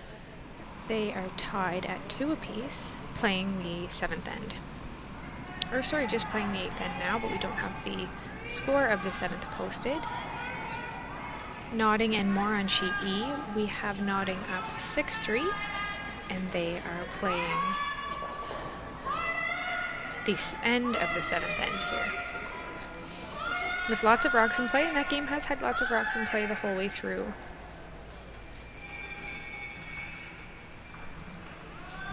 Back to our sheet on D. Team MacNutt's rock at the back of the house. And Mosher calling a draw to the wings. So we have no guards in play at the start of this end, which is unlike the last few ends, so we'll see how this end turns out.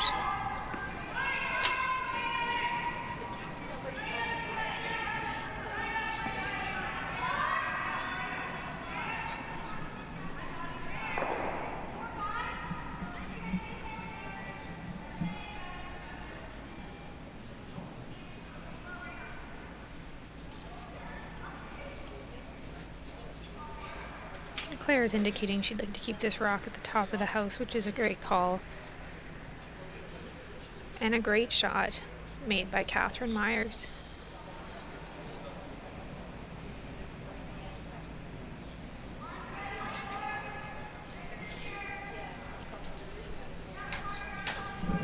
And no hesitation there from Allison calling the hit on the rock that was just thrown by Team Mosher.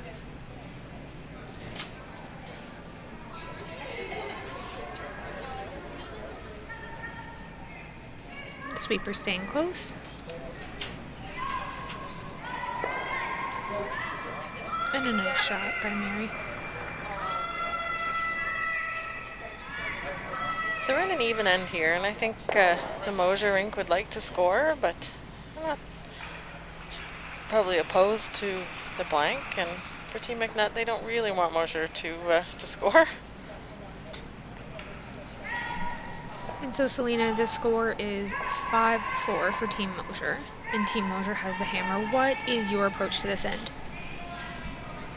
I know a lot of people talk about scoring in 8. I'm okay with not, especially being up a single. I always try to have hammer and be up coming home, but if it's not possible, try to just have the hammer coming home, down 1, max 2. So delaying the scoring would be all right as well. And so by delaying, do you mean blank this end if you can? Blank the end if possible. Scoring 1 wouldn't be the end of the world either, up 2, and then you either try and force or at most give up 2 or have a blank in the 9th end. So I think for Team Mosher it's actually not bad to get forced to a single here or even blank.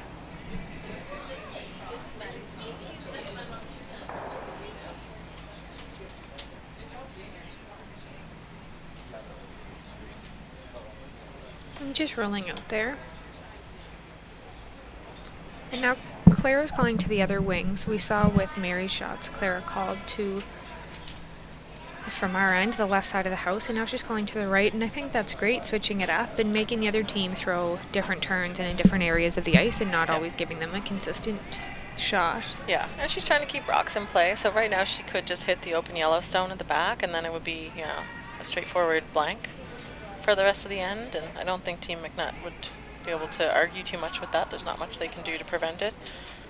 But by playing another stone into the rings, it brings that little option of perhaps trying to, just keep stones in play, keep scoring an option, although this one is going to slide almost through the house for sure, but still in play, touching the back line. I have to say, watching both skips call the game so far, they're very decisive. Yeah. There's not a lot of hesitation as to what they should be calling, what they want to call. And the team seems to chime in when they need to, but not too frequently, which really shows that they work on strategy as a team. And, their coaches probably work with them on that. And even watching other games and watching curling on TV can really help kind of set up that end for you and know what to call, and it saves time. Yeah, Both you can hear the thought process from the other teams and what they're thinking about when they're making a call, and you can reflect on that and pick your own method. Not everybody has the same strategy. Teams certainly have preferences for shots to play.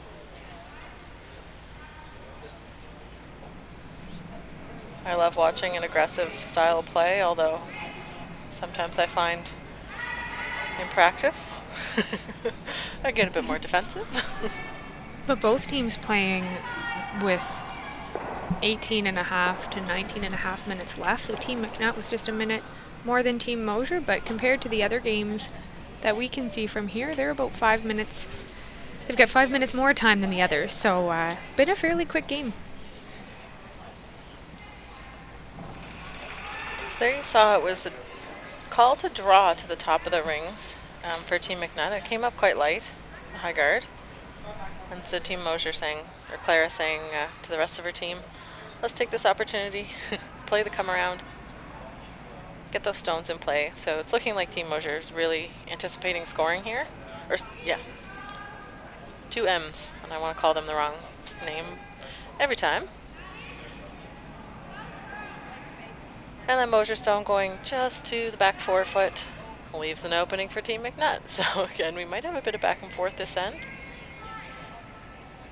And just remember, 3 stones ago we had 1 lone yellow in the back of the rings. It could have been a wide open hit for Claire Mosher, but she elected to play the draw.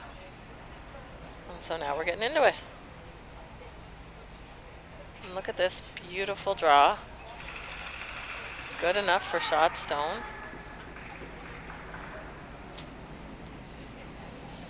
Or so it looks.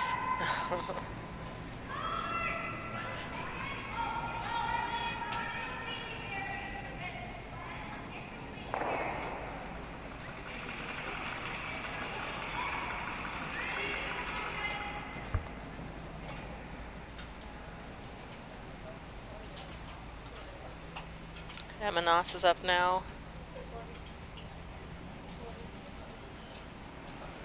Playing into that 4 foot area.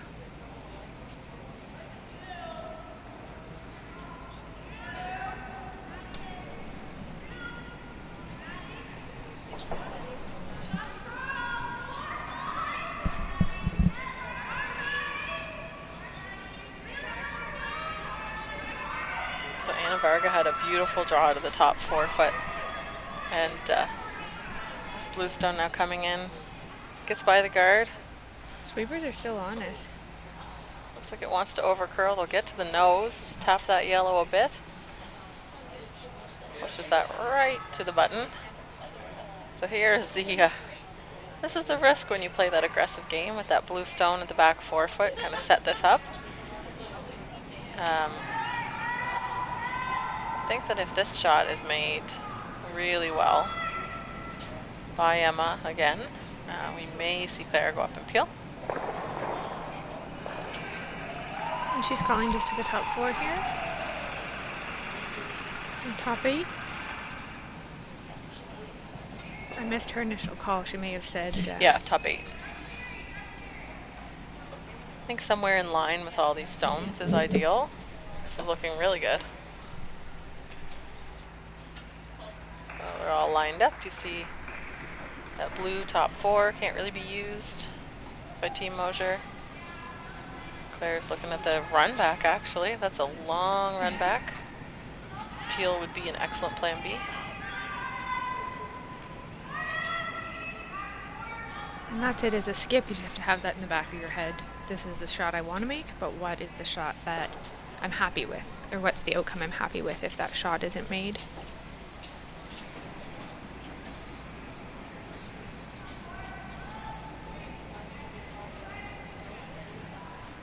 So I don't think this is going to make the run back, hanging a bit wide.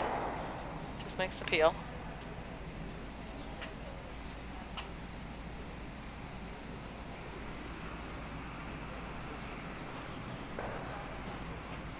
And so it looks like the call is to come right into the forefoot here. It's interesting.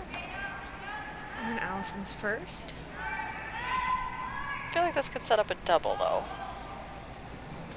I would think the same. If this isn't play, I don't know where you place this that you might not leave a double. A guard is a perfectly good option here. We just saw Mosher peel.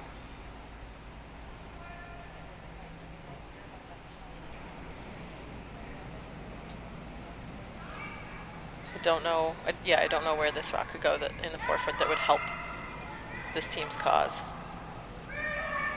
Because right now, I don't think there's any way that that shot stone gets removed. Or maybe they're playing the guard.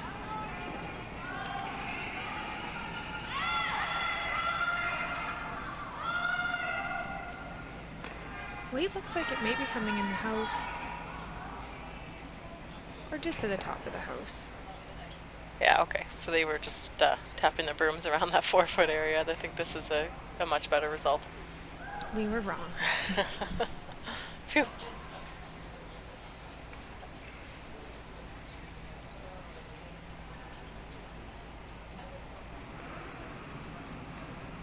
Team Mosher finding themselves with a couple, only 2 stones left and a little bit of a sticky situation.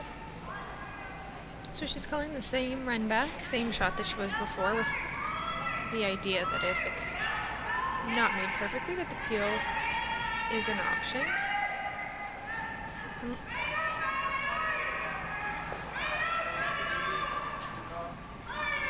And we have a timeout.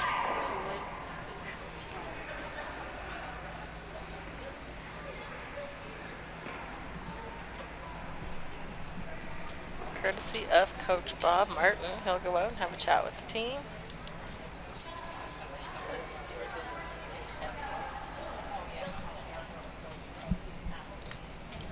The hard thing about this part is they're running a yellow stone into the mess. And I don't see a world in which that shot Yellowstone is gone. It's really hard to throw enough weight to get that out of there.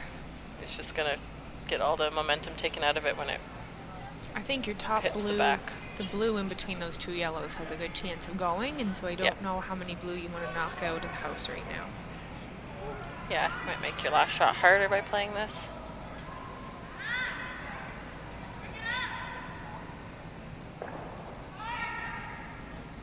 Quick update for you on sheet E. Callie stole a point in the 7th end, so it is 6-3 for Team Notting playing the 8th. And on sheet C, on the other live stream game, Fitzgerald is up 4-2 on Callahan, playing the 8th end. So you think they switched to a setup shot here? Yeah, I didn't see the tap of the broom, but if only Looks we like could a ask draw. the coaches. If we could interview the coaches when they come in. They walk right by us. We might as well just ask next time. Looks to me like a draw into the forefoot, kind of like what we thought Allie MacNutt was playing on her previous shot. But this would be a setup for a future shot. That's what I'm going to assume the play is here. I would think. Weight looks like it's top of house tee line. Sweepers are on it, trying to get it by that top yellow that was just thrown. Well, that's pretty good. Nice shot. I'm happy parents, happy fans in the stands behind us. Yeah, if only it were, I know this is going to sound terrible, if only it were a half a rock lighter. Yeah, half a rock higher would be helpful. Yeah, I mean, it still is a little buried over the top yellow, just a tiny bit, so it's not a clear nose hit. Clara's probably just playing some kind of heavy draw weight, or not Clara, sorry, Allie's playing some kind of heavy draw weight at this. Yeah, she's got quite a bit of ice, so I would assume she's just trying to tap it back and keep her rock there. Maybe sit too.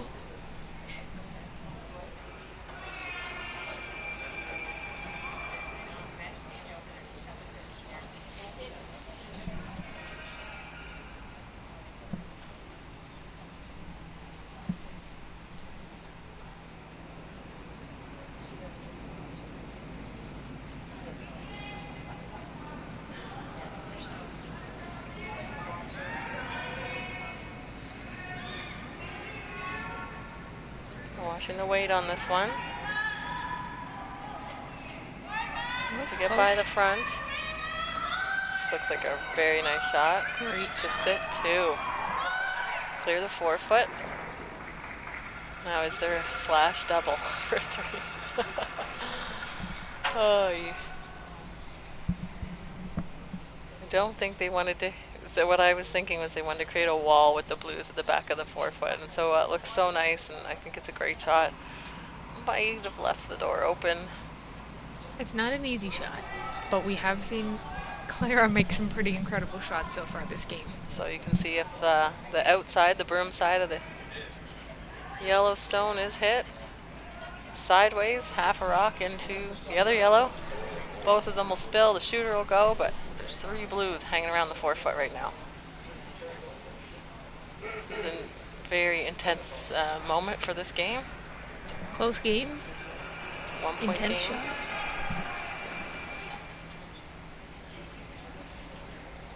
Final shot. Clara Mosher looking for a slash double for three. Sweeper's on it. Nope, sweeper's off.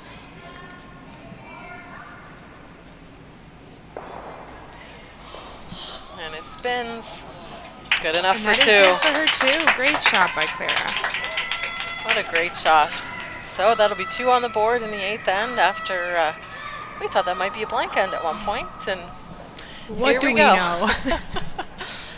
7-4 is the score in favor of Team Mosher after 8 ends. Wow. What a game. This is a very exciting game. Glad we got to watch this one. Really glad everyone at home is tuning in. I'm sure you're on the edge of your seats like we are. Everything is back and forth. Every We're single actually shot. on the edge of our seats.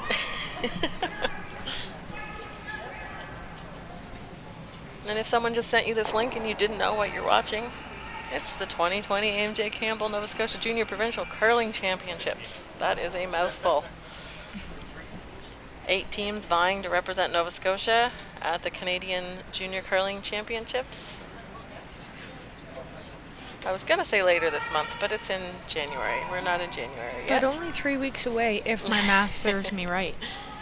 The 18th to the 26th at the George Preston Recreation Centre in Langley, BC. And that's quite the trip for Team Nova Scotia. Couldn't be much further away. Team PEI in New Brunswick Newfoundland. and Newfoundland.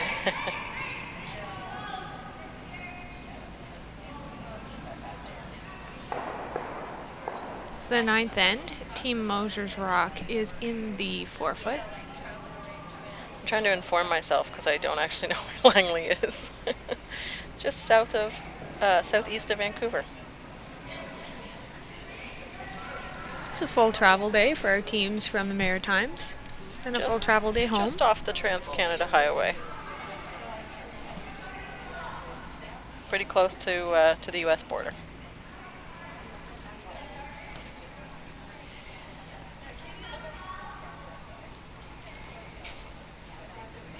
So here we go. 7-4 game, down 3 for Team MacNutt. I think they're going to want to score a few here and then try and steal in the 10th.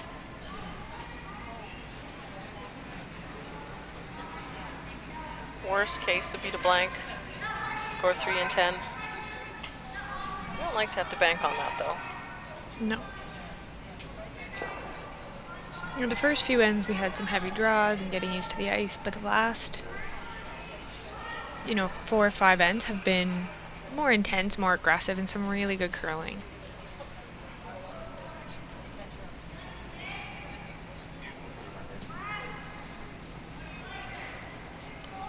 Updates.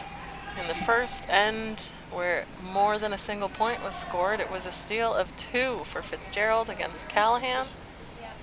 They lead 4-2. I can't do math. Math. It's simple math, really. Addition. And in the Nottingham game, after stealing a single to bring it within 2 points, Callymore was down to Kaylee Notting 6-4. Notting with a single in the 8th. Leads 7-4. Team Moore will try and get the same score in that game, actually, 7-4. And the team down by 3 points in each game has hammer.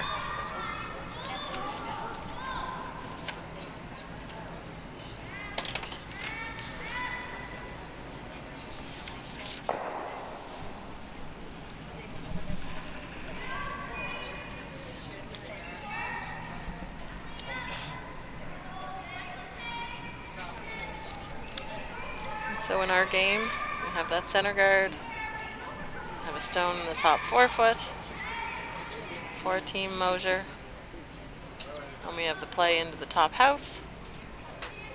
We got a corner guard and we got a rock behind it in the house, so all set up for a fun end. And Team MacNutt's got that corner guard and their rock behind it just at the back of the 12 foot or edge of the 12 foot.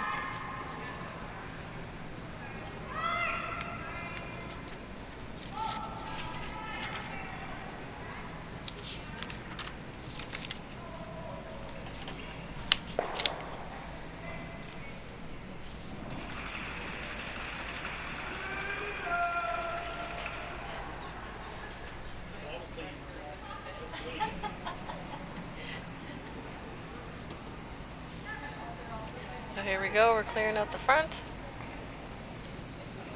I'd be tempted for Team MacNutt to play into the rings. That card is a little off center. Oh, and she just missed the peel there, missed Nettie in the back. So that leaves a guard up for Team Mosher to take advantage of. Team Mosher can really kind of start to ignore that corner guard and the stone in the rings with that guard staying up front.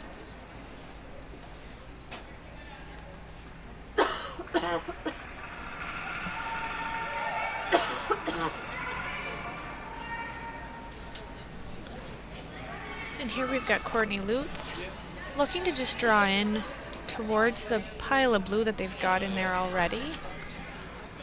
Looks like it may be a bit heavy, so it depends on what Clara Mosher wants to do with this.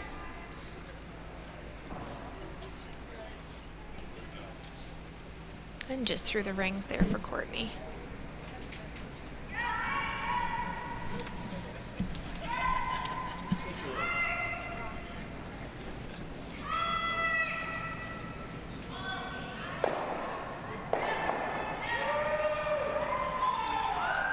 Still not liking that rock out front. No, Karis was just confirming what kind of weight she was throwing, and they did confirm that it is peel. Just trying to get rid of that yellow rock.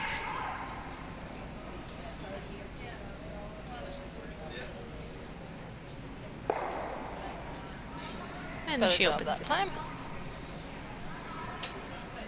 It looks like a more friendly house for the team with hammer. There's a fairly makeable double on those 2 blues, so you see Clara's concern for the stone at the back 12 foot. Call us a freeze down to it. Remove it from the scoring possibility. Clara's team are all speaking the same language because Clara doesn't always show where the shot goes, but the team knows, so I think there's some communication going on out there.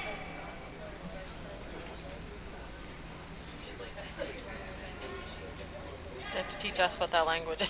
Yeah. And can we don't take always part in it? Yeah. But that's okay. As long as the four of them know what's going on in the coach, then that's all that matters. Based on the ice that she had given, it looks like she's playing down to that yellow in the back, back of the house, or at least coming to the tee line on top of it.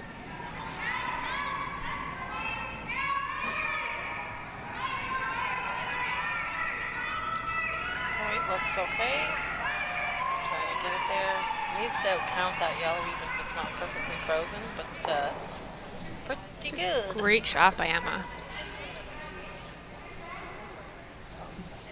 Well, it's really starting to take away the chance for yellow to score here. Still have that corner guard in play though, of course. So Anna Varga's going to try and make use of it. And for Team MacNutt, really trying to generate multiple points this end. Yeah, a single's not going to cut it.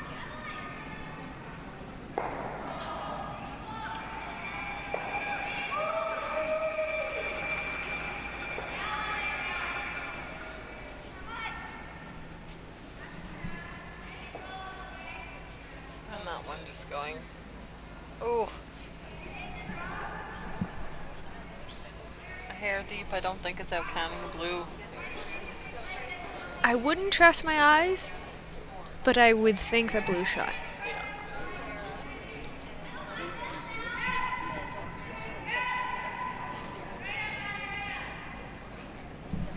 Team just wants her to check. If yellow were out counting the blue, we'd probably see something played into that area. But she's content now. We're on getting down to the last few stones at the end. And good for Claire to check. She's still got just over 14 minutes left on her time clock, so no worry about time there.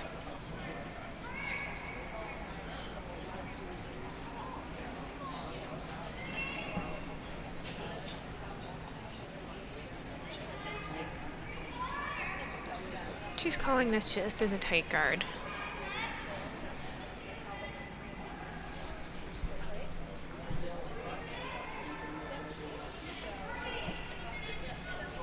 Now to get the last little bit of curl out of it. We always see that happening. So if you're not familiar with that idea, we know that curling rocks move from right to left or left to right as they go down the sheet. But as they slow down, they take the most amount of curl. So while you'll see someone sweeping to hold the line early in the throw, it'll get to a point where that's no longer helping hold the line. It's actually helping the rock continue moving, which is encouraging the most curl.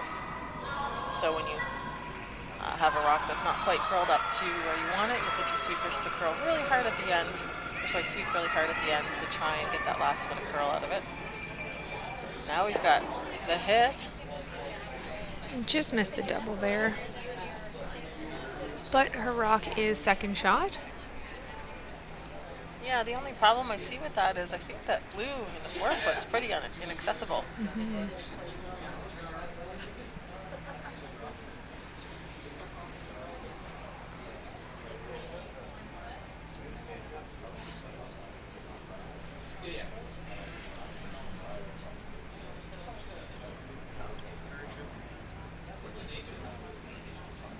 I think Claire is playing the guard here, Selena. I think so too.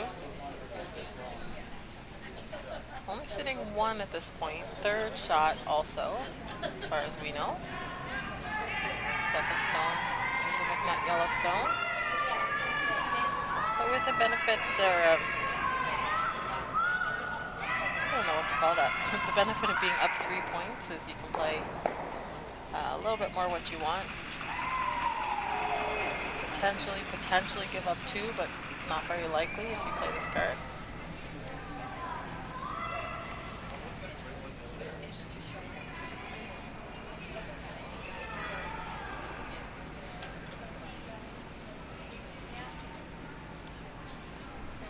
This one looks like it might be a little strong though, coming into the rings. To benefit them to sweep it back, yep. Stops for second shot. So it actually worked out for them. Oh, counting the top yellow. And Team's it's looking no at real threat to be used there. Exactly. You want to have it back far enough that there's no hit and roll or no double on the two blues. So good call by the sweepers to know that it was heavy. Are they looking at the run back? It's so tough. You're running a blue stone into your own, and could end up with three, blue line 3, maybe even 4 after this if it's not done correctly. But we're skip stones in the 9th end, down 3, so we gotta try and generate the point somehow.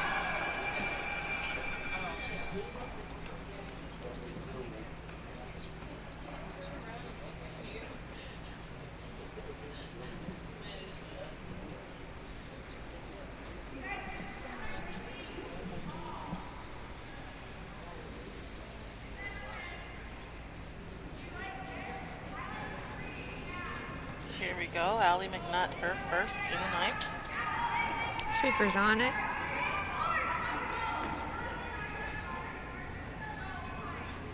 Looks like we're over curling.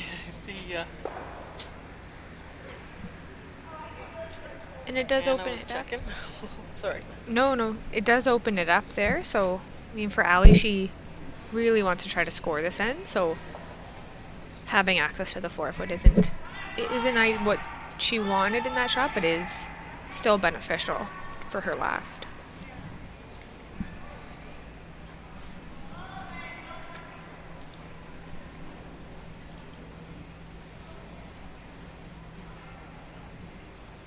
We have some very dedicated fans out there. The stands are still full. We've got people standing. And I think Only slightly cold. the clapping is keeping them warm.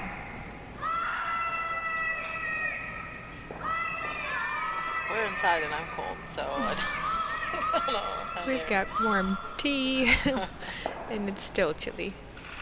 But it's curling. If it were too warm, the ice wouldn't hold up. So guard was the ultimate decision here. I don't think there's a huge risk for 2 points if you throw this guard. No, it's a tough shot for 2. Numbers 3 and 4 are blue stones, so I don't think there's a great chance to bring those back yellows into play.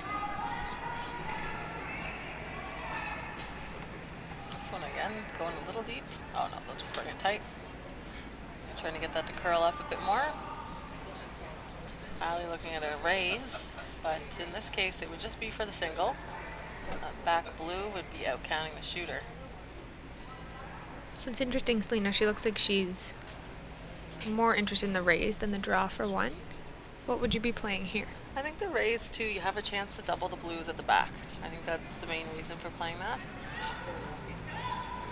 Involves a couple angles. Do you think at this point in the game, given the score, that this is the shot that you'd be playing? Would you take this risk on?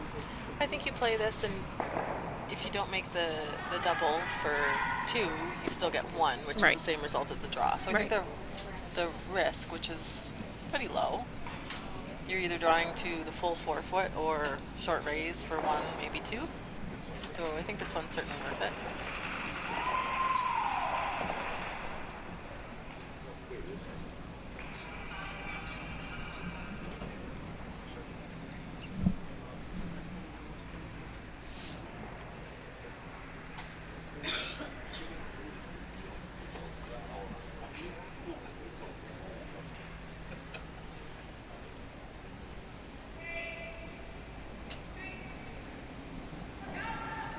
Big shot here, MacNutt.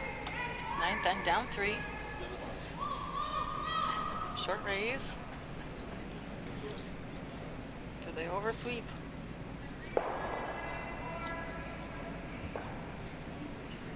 Looks like 2, maybe 3 blues. We'll have to see what the score ends up being. I would say it looks close to... Oh, yeah, she just kicked it off, so I would assume that's the 3. We'll call it a 3. We'll wait for the final score to get posted for the end.